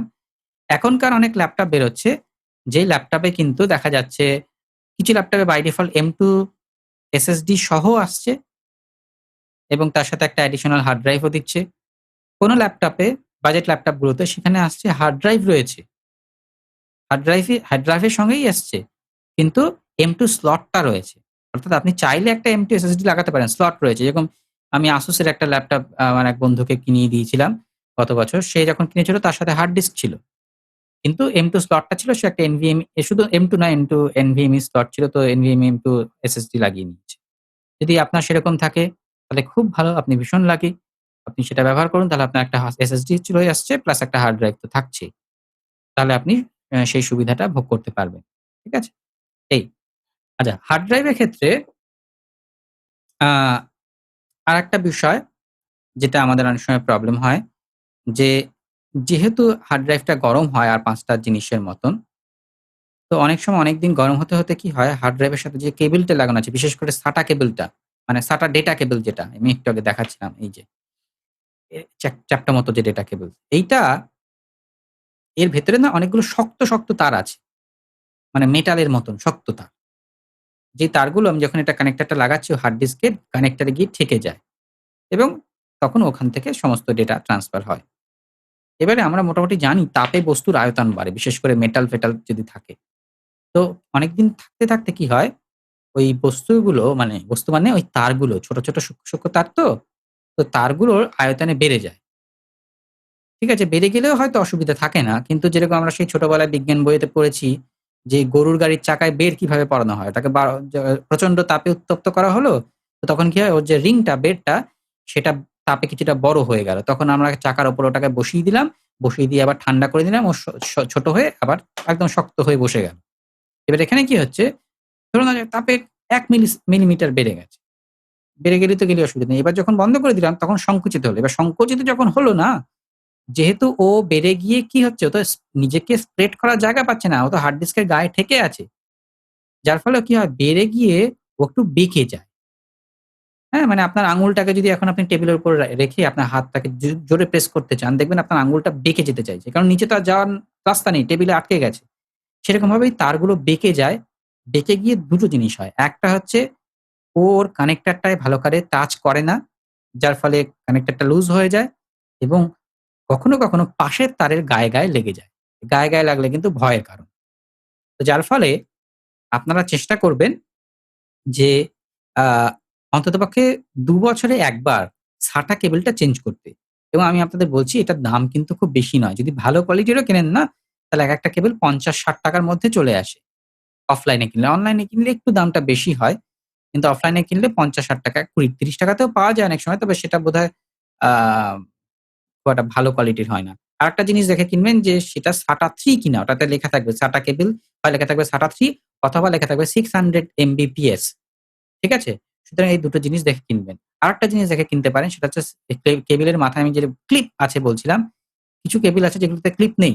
তো আপনি চেষ্টা করবেন যখন কিনবেন ক্লিপওয়ালা কেবল কিনতে। তাহলে আপনার সুবিধা হবে। তো এই মোটামুটি আমাদের আ SSD, হার্ড ড্রাইভ ইত্যাদির সম্পর্কে আলোচনা। আরেকটা বিষয় যেটা আমি মিস করে যাচ্ছিলাম, সেটা হচ্ছে যে একটু আগে ডিফ্র্যাগমেন্ট এর কথা বলেছি। SSD তে কিন্তু সেই ভয়টা থাকছে না। সুতরাং SSD ডিফ্র্যাগমেন্ট করার কোনো জায়গাও নেই। এবার কথা হচ্ছে এখানে একটা কঠিন প্রশ্ন। একটু আগে আমি যখন ডিফ্র্যাগমেন্ট নিয়ে আলোচনা করেছি তখন আমি বলেছি যে Windows 10 বাই ডিফল্ট সপ্তাহে ১ বার ডিফ্র্যাগমেন্ট করার চেষ্টা করে যদি সে এভেইলেবল মানে করার সুযোগ পায়। এবার যদি আমি ধরে নিই আমার কম্পিউটারে সে সুযোগ পেয়েছে করার। আমার কম্পিউটারে ২ খানা SSD লাগানো আছে। তাহলে তো সে তো চোখ কান বুজে ২ খানা SSD কেও ডিফ্র্যাগমেন্ট করে ফেলবে। মানে করার চেষ্টা করবে। অর্থাৎ ফাইলগুলো কোনো জায়গায় টেনে নেওয়া জায়গা মতো বসানোর চেষ্টা করবে। এবার তাতে কি কোনো ক্ষতি আছে?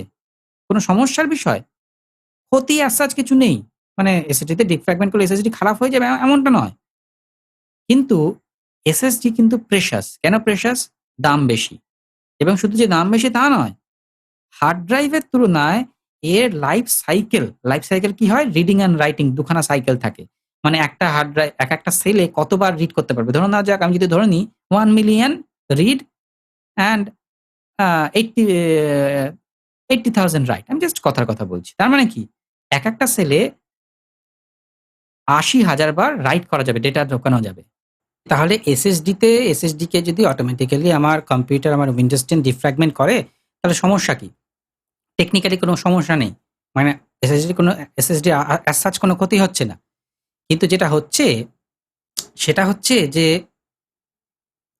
যেহেতু এর রাইটিং সাইকেলটা কম, আমি যে বলছিলাম যে হয়তো 1 মিলিয়ন রিড অ্যান্ড 80,000 রাইট। আমি কথার কথা বলছি, এর থেকে অনেক বেশি।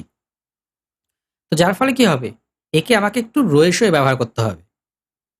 বেশি এর উপরে চাপ সৃষ্টি করা যাবে না। এবার যখন ডিফ্র্যাগমেন্ট করা হচ্ছে, তখন কিন্তু রিড অ্যান্ড রাইট হচ্ছে। কারণ সে ডেটাগুলোকে একটা জায়গা থেকে আরেকটা জায়গায় সরিয়ে নিয়ে ঠিক আমরা যেরকম আলমারি থেকে জিনিসপত্র বার করে ঝেড়ে পুছে আবার জায়গা মতন রাখি সেরকম। এবার তার মানে কি? কোনো কাজ নেই। অর্থাৎ ও ফ্র্যাগমেন্টেড হয়নি।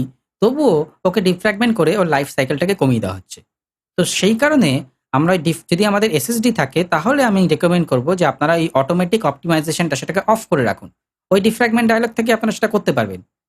অটোমেটিক অপ্টিমাইজেশনটা অফ থাকবে এবং আপনি ম্যানুয়ালি শুধু আপনার হার্ড ড্রাইভগুলো যদি আপনার হার্ড ড্রাইভ থাকে, সেইগুলোকে আপনি ম্যানুয়ালি এনালাইজ করে ডিফ্র্যাগমেন্ট করবেন। আর যদি আপনার শুধু হার্ড ড্রাইভ থাকে তাহলে তো কোনো অসুবিধা নেই। আর যদি শুধু SSD থাকে তাহলেও কোনো অসুবিধা নেই। শুধু হার্ড ড্রাইভ থাকলে আপনার ওটা অন থাকবে, অটোমেটিক অপ্টিমাইজেশনটা। আর শুধুই SSD থাকলে আপনি ওটাকে অফ করে রাখবেন, আপনার মামলা শেষ। কিন্তু যদি মিক্সড কনটেন্ট থাকে তাহলে আমি বলব যে ওটাকে অফ করে রাখুন। কিন্তু ম্যানুয়ালি অন্ততপক্ষে সপ্তাহে ১ বার আপনার যেগুলো হার্ড ড্রাইভ আছে সেগুলোকে একবার ডিফ্র্যাগমেন্ট করুন। ঠিক আছে? এই মোটামুটি গল্প। আর এবার আমি ওপেন মাইক করে দিচ্ছি। আপনাদের যদি কোনো প্রশ্ন থাকে এই বিষয়ে বা রিলেটেড বিষয়ে তাহলে আপনারা করতে পারেন। হ্যালো। হ্যাঁ, আচ্ছা, আমার একটি কোয়েরি আছে। সেই কোয়েরিটি হলো যে SSD তো মানে নরমালি RAM-এর তুলনায় আরেকটু ছোট থাকে। তো এখন আমি যদি আমার ল্যাপটপের DVD ড্রাইভের ওখানে আমি যদি এটা আমি প্লেস করি তাহলে সেক্ষেত্রে DVD ড্রাইভটা তো আমি খুলে ফেলবো। তাহলে সেক্ষেত্রে এখানে অনেক বেশি স্পেস হয়ে গেল না? আচ্ছা, আমি বলি প্রথম কথা ডিভিডি ড্রাইভের বদলে এসএসডি যদি আমাকে লাগাতে হয় যেটা আমি বলেছি, সেটা আমার লাগবে SATA এসএসডি। ঠিক আছে? সেটা একটা কিন্তু M2 লাগবে না। ঠিক আছে? কারণ M2 র ক্যাপাবিলিটি তো আমার মাদারবোর্ডে দেওয়া নেই। তাই না? হুম হুম এইবারে হ্যাঁ হ্যাঁ সেক্ষেত্রে ওরা কি করবে, এসএসডিটা তো লাগাবেই। এসএসডিটা একটা হুম, একটা জিনিসের সাথে লাগাবে যেটা অনেকটা ডিভিডি ড্রাইভের মতোই দেখতে। সুতরাং ওটা যখন বসে যাবে ল্যাপটপের ভেতরে, তখন আর বোঝা যাবে না যে এখানে অন্য কিছু বসানো হয়েছে। মানে এটা ফাঁকা, কোনো ফাঁকাই থাকবে না। অ্যাজ ল্যাপটপ যেরকম সেরকমই। ইভেন হয়তো বাটনটাও ডিভিডি ড্রাইভের ওপেনিং এর যে বাটনটা সেটাও হয়তো থাকবে, কিন্তু ডিভিডি ড্রাইভটা ওপেন হবে না। ওই বাটনটাও থাকবে কিন্তু সেটা ওপেন হবে না। ঠিক আছে? সুতরাং ফাঁকা থাকার কোনো জায়গা নেই। শুধু ডিভিডি ড্রাইভের যে ভেতরের সার্কিটটা, সেই বোর্ডটাকে বার করে তার জায়গাতে এসএসডি বসিয়ে দেওয়া হবে একটা কেজে। হ্যালো, ওকে ওকে ঠিক হ্যাঁ, শোনা যাচ্ছে? হ্যাঁ রাতুল শুনতে পাচ্ছি। ওকে, তো আমার ওই ডিফ্র্যাগমেন্ট নিয়ে প্রশ্ন ছিল। সেটা হচ্ছে এই যে তুমি যে বললে যে মানে ফ্র্যাগমেন্টেড হয়, তো ওই জিনিসগুলো তো সাইজ নিয়ে যেটা বললে আর কি, বেশি হয়ে গেলে ওটা একদম শেষে চলে যায় যেটা এক্সট্রা থাকে। তো কিন্তু আমরা তো ফাইলগুলো পরপরই দেখতে পাই, মানে ফোল্ডারের মধ্যে। তাহলে এটা কিভাবে হয়, মানে এটা এটা নিয়ে যদি একটু বলো। না, আমরা ফাইলগুলোকে অ্যাজ ইট ইজ দেখতে পাচ্ছি, কারণ ওটা তো আমাদের রেকর্ডে রয়েছে, যেটাকে বলে এমবিআর বা মাস্টার বুট রেকর্ড ইত্যাদিতে রয়েছে। ফাইলের নামে আমরা প্রেস করছি, এবার ফাইলটা যখন খুলছে, ওপেন হচ্ছে, তখন দেখা যাচ্ছে ওটাকে ইন্ডেক্সিং করা হয়। ওপেন হতে গিয়ে দেখা যাচ্ছে কিছুর অংশ এই জায়গা থেকে, মানে হার্ড ডিস্কের, আমি যদি একটা ফিজিক্যাল হার্ড ডিস্কের কল্পনা করি, একদম পুরো যেটা গোল, একদম বর্ডার, কিছুটা অংশ তো বর্ডারে রয়েছে, কিছুটা অংশ কিছুটা ভেতরের দিকে রয়েছে, এরকম ভাবে ছড়িয়ে ছিটিয়ে রয়েছে। যার ফলে কি হচ্ছে, ফাইলটা অ্যাক্সেস করতে গিয়ে টাইমও লাগছে, ওপেন হতেও টাইম লাগছে। দেখা যায় অনেক ফাইল, অনেক সময় ফাইল ছোট কিন্তু ওপেন করতে টাইম লাগছে। কেন? কারণ ও ফ্র্যাগমেন্টেড রয়েছে। সুতরাং ওকে এখান থেকে একটু অংশ, ওখান থেকে একটু অংশ রিড করে তারপর বার করতে হচ্ছে। এবং কিছু কিছু ক্ষেত্রে এটা যদি খুব বেশি দূর হয়ে যায় তাদের মধ্যে ডিস্টেন্স, তাদের মধ্যে ইন্টারনাল লিঙ্কটা নষ্ট হয়ে যায় এবং সেইখানে ফাইলটা করাপ্টেড হয়ে যায়। ওকে, আর ডিফ্র্যাগমেন্ট করার সময় কি অন্য কাজ করা যায়, নাকি ওটা যেরকম কম্পিউটার আপডেটের সময় হয় সেরকম হয়ে থাকে আর কি? যে ড্রাইভটা আমি ডিফ্র্যাগমেন্ট করব, আমার উচিত সেই ড্রাইভটাকে না ব্যবহার করা। এবার যখন সি ড্রাইভটা ব্যবহার করব আমি, সি ড্রাইভটা যদি ডিফ্র্যাগমেন্ট করতে হয়, সেটাই বেশি করতে হয় অ্যাকচুয়ালি। হ্যাঁ, কারণ ওখানে তো ওর প্রচুর ফাইল থাকে অপারেটিং সিস্টেমের, আর ওগুলোই সব থেকে বেশি ব্যবহার হয়, ওগুলো ফ্র্যাগমেন্টেড হয় বেশি। তো সি ড্রাইভটা আমি যখন করব, তখন আমি চেষ্টা করব অন্য কিছু না ব্যবহার করার। কিন্তু যদি ডি ড্রাইভ আমার ফ্র্যাগমেন্টেশন হচ্ছে, ডিফ্র্যাগমেন্টেশন হচ্ছে, তখন আমি যদি অন্য কিছু করি আমার কোনো ক্ষতি নেই। শুধু চেষ্টা করব ডি ড্রাইভে আছে এমন কোনো ফাইল আমি সেই সময় অ্যাক্সেস করব না। আর এটা সম্পূর্ণ পার্সেন্টেজ জজ আমাদেরকে মানে বলে দেবে, এবং ফিনিশ হলেও হ্যাঁ, announce হ্যাঁ, করতে এটা দেবে। বলে দেবে, কিন্তু এটা অটোমেটিক্যালি বলে না, আনফরচুনেটলি। মানে অটোমেটিক্যালি 5%, 10% বলে না। আমাকে একটু আপ অ্যারো ডাউন অ্যারো করে দেখে নিতে হয় যে কতটা হলো। মানে যে সেটিংসটা তুমি দেখালে ওখান থেকে তাই হ্যাঁ, তো? ওখান থেকেই। এবং একসঙ্গে দুটো তিনটেও করা যায়। মানে আমি ডি ড্রাইভটা দেখলাম, প্রথমে এনালাইজ করলাম, দেখলাম ফ্র্যাগমেন্টেড রয়েছে 5%, ওটাকে আমি বসিয়ে দিলাম অপটিমাইজ। তারপরে আমি আবার ই ড্রাইভটা দেখলাম, সেখানেও 7% রয়েছে, আমি সেটাকেও বসিয়ে দিলাম। ঠিক আছে? আচ্ছা, এর এটাও কোনো হতে পারে। ম্যাক্সিমাম টাইম আছে, মানে ম্যাক্সিমাম এতক্ষণ লাগতে পারে বা কিছু? না, ওটা ওই যে বললাম 2 ঘন্টাও লাগতে পারে কিন্তু। যদি আমার খুব বড় হার্ড ডিস্ক হয়, অনেক জায়গা আছে। মানে আমার হাইয়েস্ট 45 মিনিট 50 মিনিট লেগেছিল একবার। কারণ আমার প্রায় একটা পার্টিকুলার ড্রাইভে 85% ফ্র্যাগমেন্টেড হয়ে গিয়েছিল। একটা বিশেষ কারণে। ওকে। আহ প্রদীপ দাদা, আমি বাংলাদেশ থেকে মহতাসিম বিল্লাহ বলতেছিলাম। আমার হুম, দুটি কোশ্চেন্স রয়েছে। হুম। আমার কথা কি শোনা হ্যাঁ, শোনা হ্যাঁ, শোনা যাচ্ছে? যাচ্ছে। শোনা যাচ্ছে, বলুন। জি। একটা হচ্ছে ডিফ্রেগমেন্ট নিয়ে। আমরা যখন ডিফ্রেগমেন্ট করতে যাই, তখন দেখা যাচ্ছে যে আপনি বললেন যে এই জিনিসটা অনেকটা ক্লিয়ার হয়। তা আমরা যদি অনেক সময় উইন্ডোজ দিয়ে থাকি, নতুন করে উইন্ডোজ দেই, তখন কি এটা অটোমেটিক্যালি হয় কিনা ডিফ্রেগমেন্টটা? বা এটা উইন্ডোজ দেওয়ার পরে কি আমাদেরকে ডিফ্রেগমেন্টটা করতে হবে কিনা?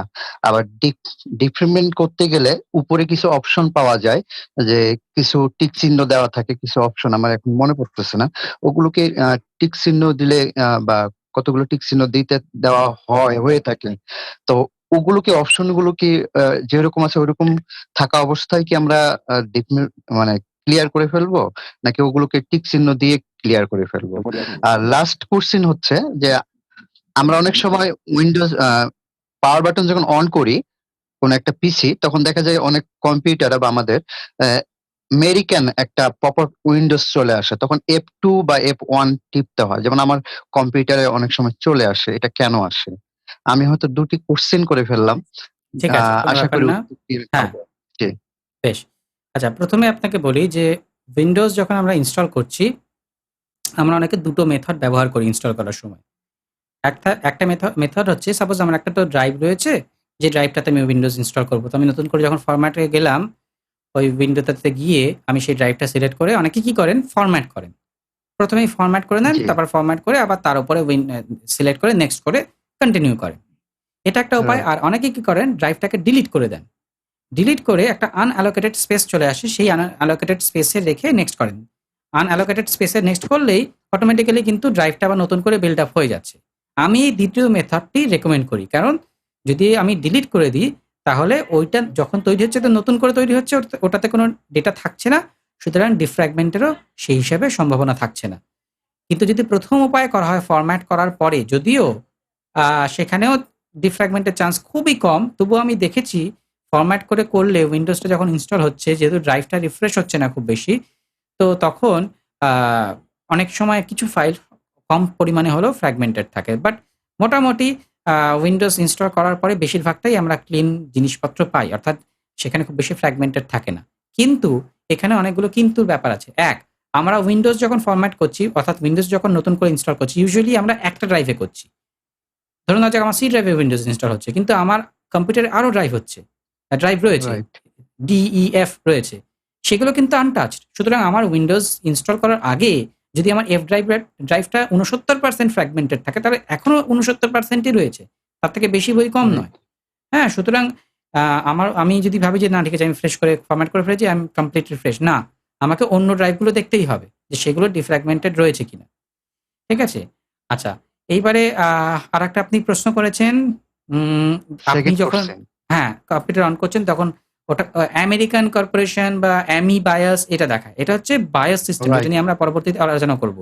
অর্থাৎ আমি যখন কম্পিউটারে পাওয়ার বাটনটা প্রেস করলাম, কি হলো? ১ম এ মাদারবোর্ডের কাছে ইনফরমেশন গেল যে পাওয়ার বাটন প্রেস করা হয়েছে। মাদারবোর্ড তখন কি করে? পাওয়ার সাপ্লাইকে বলে, "এই পাওয়ার দাও।" পাওয়ার সাপ্লাই করল। তারপরে ১ম একটা জিনিস টেস্ট হয় যেটাকে বলা হয় পোস্ট। আমি যখন বায়োস নিয়ে আলোচনা করব আরো ডিটেইলস এ বলব। অর্থাৎ মাদারবোর্ড দেখে সবাই ঠিকঠাক আছো তো? হার্ড ডিস্ক ঠিক আছো? RAM কাজ করছো? প্রসেসর ঘুম ভেঙেছে? সবাই রেডি? বেশ তাহলে চালাই, হ্যাঁ? এবার সে একটা পিক করে আওয়াজ দেয়। যদি আমার কম্পিউটারে বিপ স্পিকার থাকে তাহলে একটা পিক করে আওয়াজ পায়। অর্থাৎ everything is alright, go on.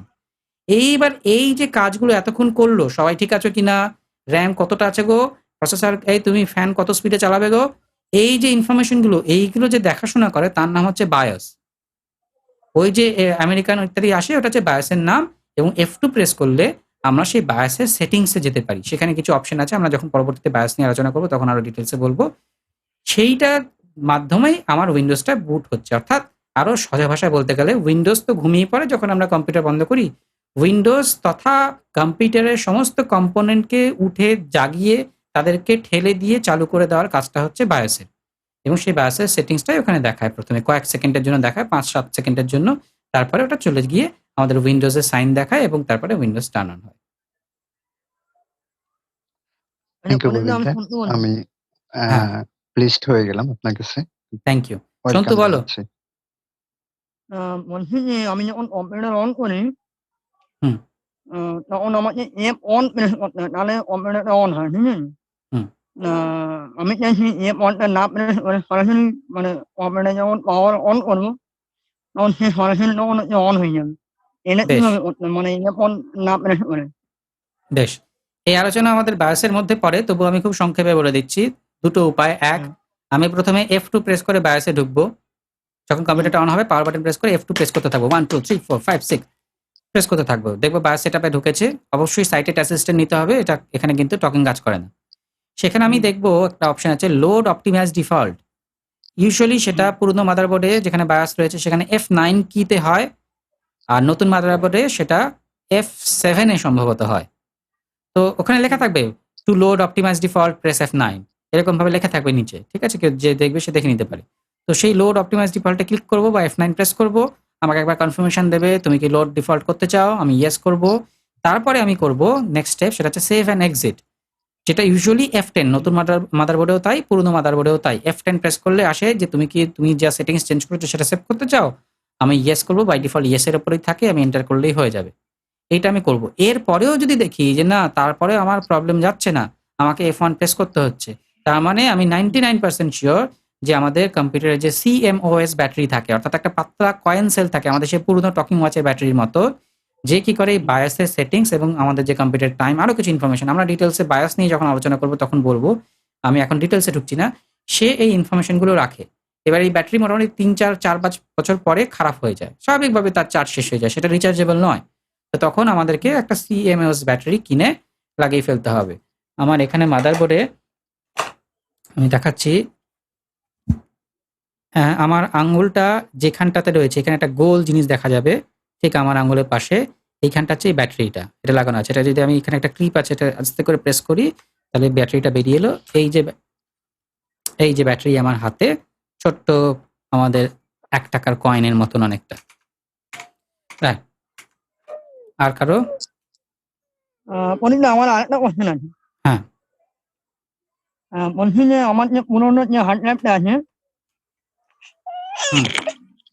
ওটা একেবারে চলছে না তা নয়, আমার ওটা চলছে, কিন্তু আমি যাকে সারতে দিয়েছিলাম সে বলছে যে তুমি যদি এই ডিভাইসে যদি ওই হার্ড ডিস্কটা লাগাও তাহলে কিন্তু তোমার মেশিন খারাপ হয়ে যেতে পারে। সেটা খুব একটা লজিক্যাল নয় আমার মনে হচ্ছে। মানে হতেই পারে হার্ড ডিস্কটা ভালো চললো না, বা হতেই পারে হার্ড ডিস্কটা খারাপ হয়ে গেল, কিন্তু হার্ড ডিস্কের জন্য মেশিন খারাপ হবে এটা হওয়া উচিত নয়। তবে আমি যেটা রেকমেন্ড করবো, একটু আগেও করেছি, সেটা হচ্ছে অনেকদিন হয়ে গেলে SATA কেবলটা চেঞ্জ করে নেওয়া উচিত। হ্যাঁ, SATA কেবলের জন্য কিন্তু হার্ড ডিস্ক স্লো হয়ে যায়। CPU যেটা SATA ডেটা কেবল মাদারবোর্ড থেকে হার্ড ডিস্কে যেটা আসছে সেইটা। আর কারো কোনো প্রশ্ন? হ্যালো, হ্যাঁ, শুনতে পাচ্ছি। হ্যাঁ আমার একটা প্রশ্ন, যদিও এটা হার্ড ডিস্ক নিয়ে নয় কিন্তু তবুও একটু আমার একটু দরকার এটা জানার। সেটা হচ্ছে ল্যাপটপের হেডফোন পোর্ট যদি খারাপ হয়ে থাকে সেটা কি চেঞ্জ করা যায়? আমাকে একজন বলেছে যায় না, তো সেই জন্য আমি জিজ্ঞেস করছি। না, টেকনিক্যাল চেঞ্জ করা যায়, তবে খুব সোজাও নয়। মানে আমরা নিজে হাতে করতে পারবো না, কারণ ল্যাপটপের ক্ষেত্রে কি হয়, বেশিরভাগ কম্পোনেন্টই মাদারবোর্ডের সাথে সেট থাকে, সেক্ষেত্রে মোবাইলের মতন অনেকটা, কিন্তু চেঞ্জ করা যায়। যারা একটু ভালো ল্যাপটপের কাজকর্ম জানে, মাদারবোর্ডের কাজকর্ম জানেন, তারা নিশ্চয়ই চেঞ্জ করতে পারবেন, ইম্পসিবল নয়। মানে নতুন পুরনো বা মডেল নাম্বার অনুযায়ী না পাওয়া যাওয়ার এরকম কোনো ব্যাপার কি আছে? বা মানে আমরা মোবাইলের ক্ষেত্রে যেমন দেখেছি যে খারাপ হলে অনেক সময় লোকাল জিনিস আমরা ইউজ করতে পারি বা নর্মাল মার্কেটের জিনিস ইউজ করতে পারি, ল্যাপটপের ক্ষেত্রে কি এরকম কোনো কিছু আছে? হ্যাঁ, এরকমই বিষয়টা। হ্যাঁ, ওখানেও এরকম বিভিন্ন সিরিজ আছে, সেটা আমাদের ল্যাপটপের মডেলের সাথে ডিপেন্ড করে না অ্যাকচুয়ালি। সেই জ্যাকের যে সকেটটা তার মডেল নাম্বার আছে, সেটা আমরা বাই ডিফল্ট জানতেও পারবো না, ওর গায়ে লেখা থাকে। কিন্তু যারা জানে, যারা দেখে, তারা দেখলে বুঝতে পারবে যে এটা হচ্ছে এ সিরিজ, মানে অমুক সিরিজ বা তমুক সিরিজের পোর্ট, মানে সকেট। তো এবং প্রচুর আফটার মার্কেট সকেট রয়েছে যেটা কিনা এই কাজটা করতে পারে। আর এখন তো অ্যাভেলেবিলিটি অনেক বেশি, কারণ এখন যেহেতু যদিও মোবাইল আর ল্যাপটপে সেম একদম এক্স্যাক্টলি সেম পোর্ট ব্যবহার হয় না, কিন্তু টেকনোলজিটা সেম। আগে যেরকম ল্যাপটপে দুখানা পোর্ট থাকতো, একটা হেডফোনের একটা মাইক্রোফোনের, এখন তো একটাই হয়ে গেছে, সিঙ্গেল, মোবাইলের মতন। সুতরাং প্যারামিটার গুলো সেমই আছে, সুতরাং পাওয়া খুব অসুবিধাজনক আমার সেটা মনে হয় না। ওকে।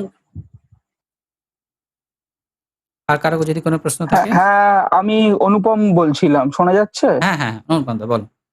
হ্যাঁ, বলছি যে জানি না যে কোশ্চেনটা করবো এটার সঙ্গে রিলেটেড কিনা।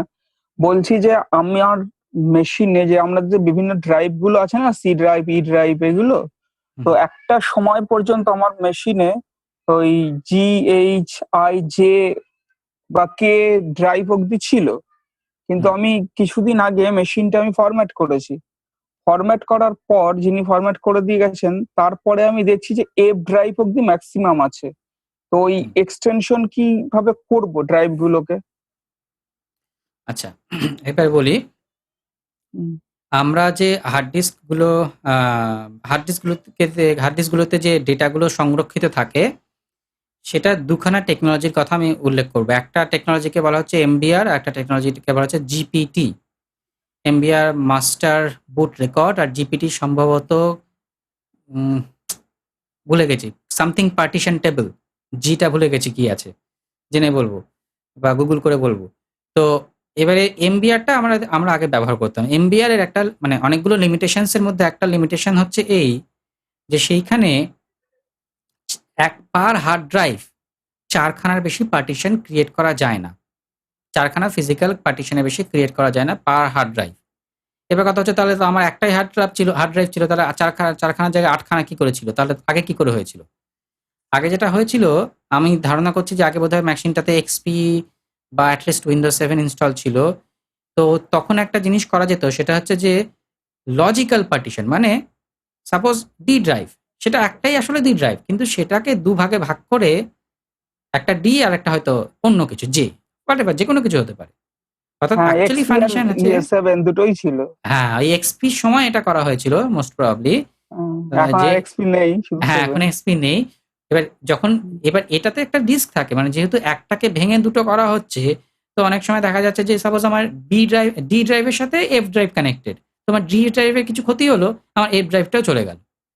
তো সেই কারণে পরবর্তীতে উইন্ডোজ 10-এ উইন্ডোজ 7 থেকেই সম্ভবত, বা উইন্ডোজ 10-এ তো শিওর, সেখানে যখন আমি ফরম্যাট করছি নতুন করে, তখন আমাকে 4টের বেশি পার হার্ড ড্রাইভ পার্টিশন ক্রিয়েট করতে দেওয়া হয় না। সুতরাং সেই ক্ষেত্রে আমি কিন্তু 4টের বেশি পার্টিশন ক্রিয়েট করতে পারি না। এইবারে যে নতুন টেকনোলজি এসছে, এখনকার একটু আধুনিক মাদারবোর্ড যদি থাকে, সেখানে জিপিটি এসছে।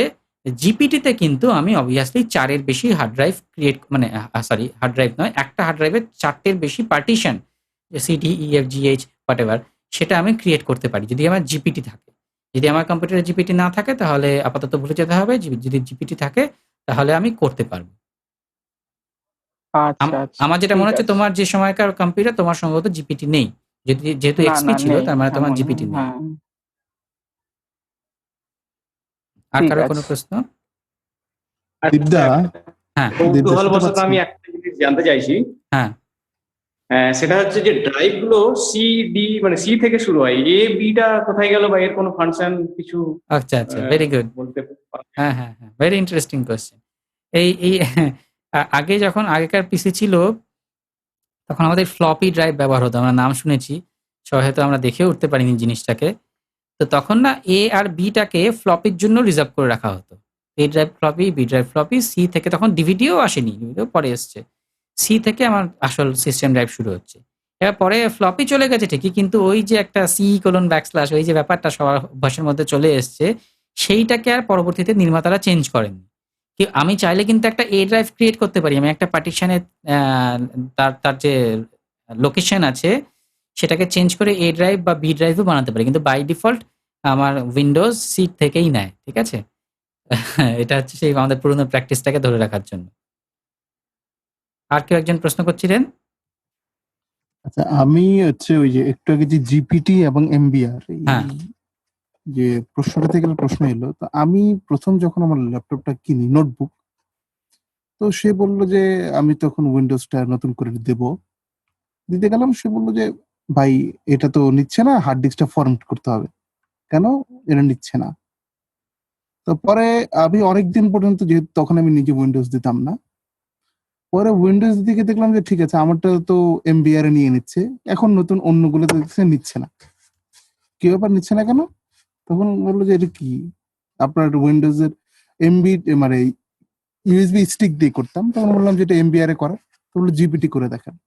এখন এই যদি জিপিটি মাদারবোর্ড থাকে, সেটাতে কি পরে কি এমবিআর এর ট্রান্সফর্ম করা যায় হার্ড ডিস্কটাকে? হ্যাঁ, এবার বিষয় হচ্ছে এটা ডিপেন্ড করছে যে আমি যে বুটেবল ড্রাইভটা দিয়ে বুট করছি তার উপরে। মানে যেরকম আমরা আগে, এখন তো টেকনোলজি অন্যরকম হয়ে গেছে। এখন উইন্ডোজ 10 আমরা সহজে মিডিয়া ক্রিয়েশন টুল দিয়ে ডিরেক্টলি করতে পারি। আগে আমরা বিভিন্ন রকম টুল ব্যবহার করতাম, যেমন RuFS বলে টুল ছিল, যার মাধ্যমে আমরা পেন ড্রাইভটাকে বুটেবল করতাম উইন্ডোজের যে আইএসও ফাইল বা ইমেজ ফাইল সেটার মাধ্যমে। তখন আমাদের অপশন থাকতো যে আমরা এটাকে কিভাবে বুটেবল করব। এটাকে কি এমবিআর মোডে করব, নাকি জিপিটি মোডে করব, নাকি বোথ।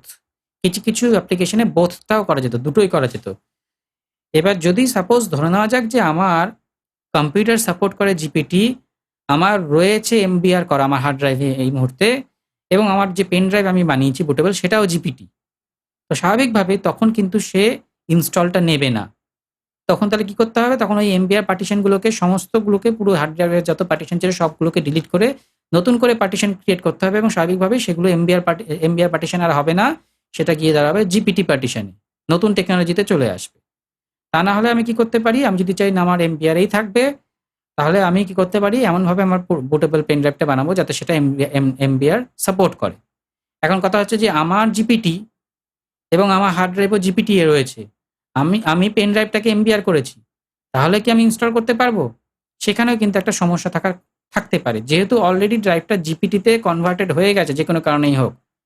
তো তখন আবার তাকে এমবিআর করতে গেলে সে ইনকম্প্যাটেবিলিটি ওয়ার্নিং দেবে।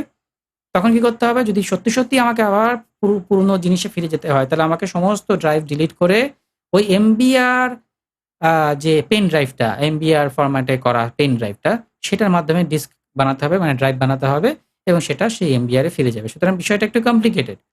তো আমি বলবো যে যদি আমার জিপিটি থাকে, যেহেতু জিপিটিটা নতুন টেকনোলজি এবং সেখানে অনেক বেনিফিট রয়েছে, আমি চেষ্টা করব যে কোনোভাবে যদি আমার অলরেডি ডেটা রয়েছে আমি সেটাকে যদি টেম্পোরারি এক্সটার্নাল হার্ড ড্রাইভে কপি করে নিয়ে আমি যদি পুরো কম্পিউটারটা ফরম্যাট করে, সমস্ত ড্রাইভ ফরম্যাট করে আমি যদি জিপিটিতে কনভার্ট করে নিতে পারি, তাহলে আমি অনেকটা বেশি ফিউচার প্রুফ হলাম। ঠিক আছে? আর যদি সেটা না থাকে তাহলে তো কিছু করার নেই, আমরা এমবিআরেই যাব, কোনো অসুবিধা নেই। আচ্ছা, জিপিটি বা এমবিআর কোনটা আছে এটা বুঝবো কিভাবে? মানে আমার এখন কোনটা আছে সেটা কি করে জানবো? এইটা একটা কঠিন প্রশ্ন। এর অ্যাকচুয়াল উত্তর যে আমার কাছে আছে এমনটা নয়। আমার জন্য কঠিন প্রশ্ন। তবে বোধ করি এটা বায়োসে গেলে দেখা যেতে পারে। আমি কিন্তু 100% অ্যাসিওর করছি না। বায়োসে গেলে দেখা যেতে পারে।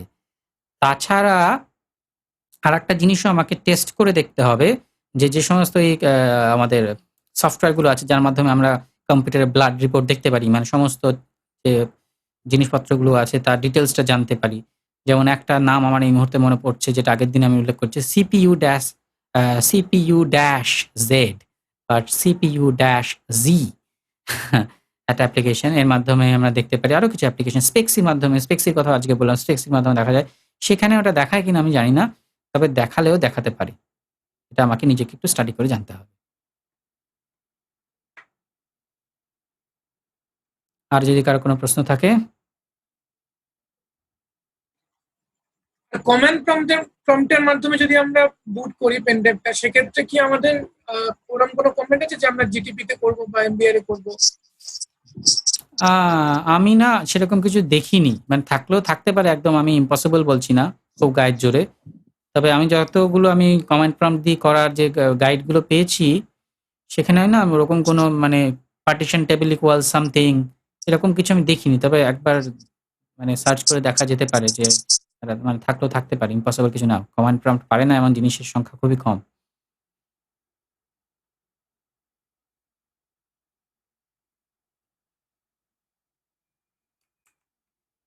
নটা 15 প্রায় বেজে গেছে। আমি আর কয়েক মিনিট ওয়েট করছি, যদি আপনাদের কারো কোনো প্রশ্ন থাকে, তা নাহলে আমরা আজকে হ্যালো। সেশনটা এখানে শেষ করব। হ্যাঁ।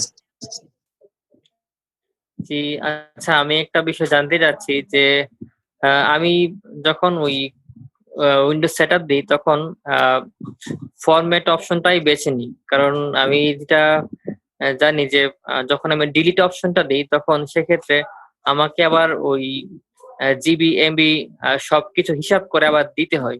সো এটা কি কোনোভাবে মানে ইয়ে করা যায় কিনা, আচ্ছা, সহজ করা যায় কিনা? বেশ। প্রথম কথা হচ্ছে যে আপনি যেটা জানেন সেটা ভাই ভুল জানেন।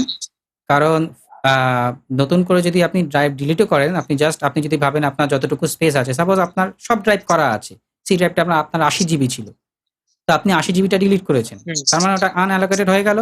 আপনি ওই ড্রাইভটাকে জাস্ট সিলেক্ট করে নেক্সট করে দিন, অটোমেটিক্যালি 80 জিবিরই একটা ড্রাইভ তৈরি করবে। অর্থাৎ যতটুকু অ্যাভেলেবল স্পেস আছে সেইটুকু অ্যাভেলেবল স্পেস নিয়েই একটা ড্রাইভ ক্রিয়েট করে আপনার উইন্ডোজটা কিন্তু ইনস্টল করে দেবে, আপনাকে আলাদা করে দিতে হবে না।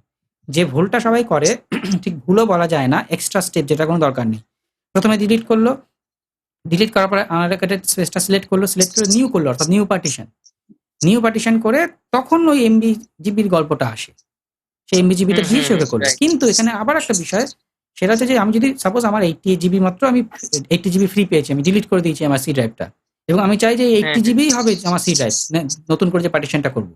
তো আমি যখন নিউতে যাচ্ছি, নিউজে যাওয়ার পরে যখন বলছে প্লিজ টাইপ দ্য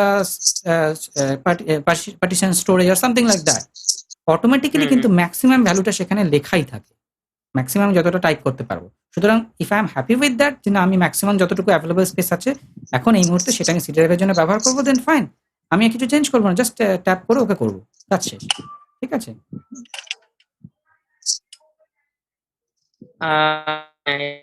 এটা ঠিক আছে। আর এখানে তো প্রায় অনেক সময় দেখা যায় যে আমরা আরো প্রায় 80 MB বা 100 MB মতো আবার সিস্টেম ফাইল থাকে, তাহলে সেক্ষেত্রে সেটা কি করতে পারি? তাহলে কি সেটা সেটা কিছু আগে করার ডিলিট নেই। করে নিব নাকি? না, সেটা কিছু করার নেই, কারণ আপনাকে একটা 100 MB 150 MB মতন একটা সিস্টেম রিজার্ভ বলে ওটাকে, সেটা আপনাকে দিতে হবে। ওটা না হলে হ্যাঁ। উইন্ডোজ বুট হতে সমস্যা হয়। ঠিক আছে? উইন্ডোজ বুটের জন্য ওইটা আপনাকে রাখতে হবে আনফরচুনেটলি। হ্যাঁ, 100 MB মতন একটা স্পেস নেয়, ওটাকে রাখতে হবে। আচ্ছা, ওটা না তাহলে হলে সেটা delete করে রেখে দিন। আমাকে ওই হ্যাঁ, এবং ও যখন দেখাবে না, সাপোজ আপনি আপনার 100 MB টা আপনি ডিলিট করে ফেলেছেন, আপনার এখন স্পেস হচ্ছে 80 GB 100 MB, তো আপনি যখন নিউতে ক্লিক করলেন ও কিন্তু অটোমেটিক্যালি 100 MB টা বাদ দিয়েই হ্যাঁ, আপনাকে স্পেসটা দেখাবে। সুতরাং আপনি just very safe to press the okay button.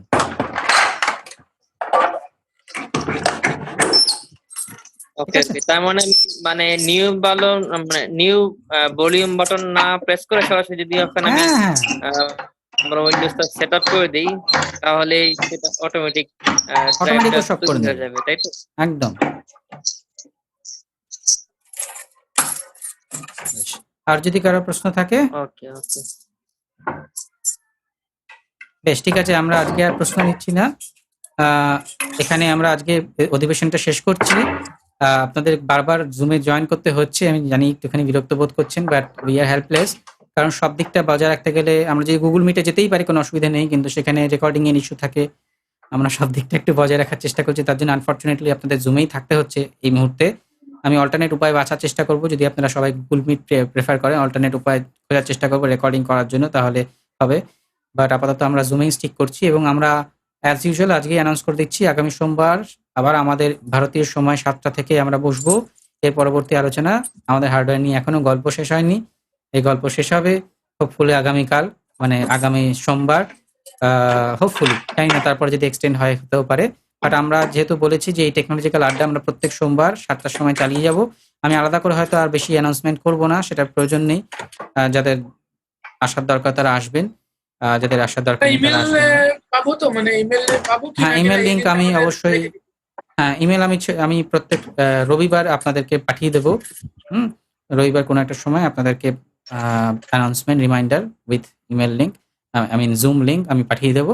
এবং যদি কখনো জুমের বদলে আমরা গুগল মিট বা অন্য কিছু চুজ করি, তাহলে সেটা আগে থেকেও জানিয়ে দেবো, এবং সেখানে নিশ্চয়ই আমরা জানিয়ে দেবো। আপাতত এখানেই শেষ করছি। আপনাদের প্রত্যেককে ধন্যবাদ যারা জয়েন করেছেন। আশা করি আগামী দিনেও আরো বেশি সংখ্যক জয়েনই আমরা পাবো।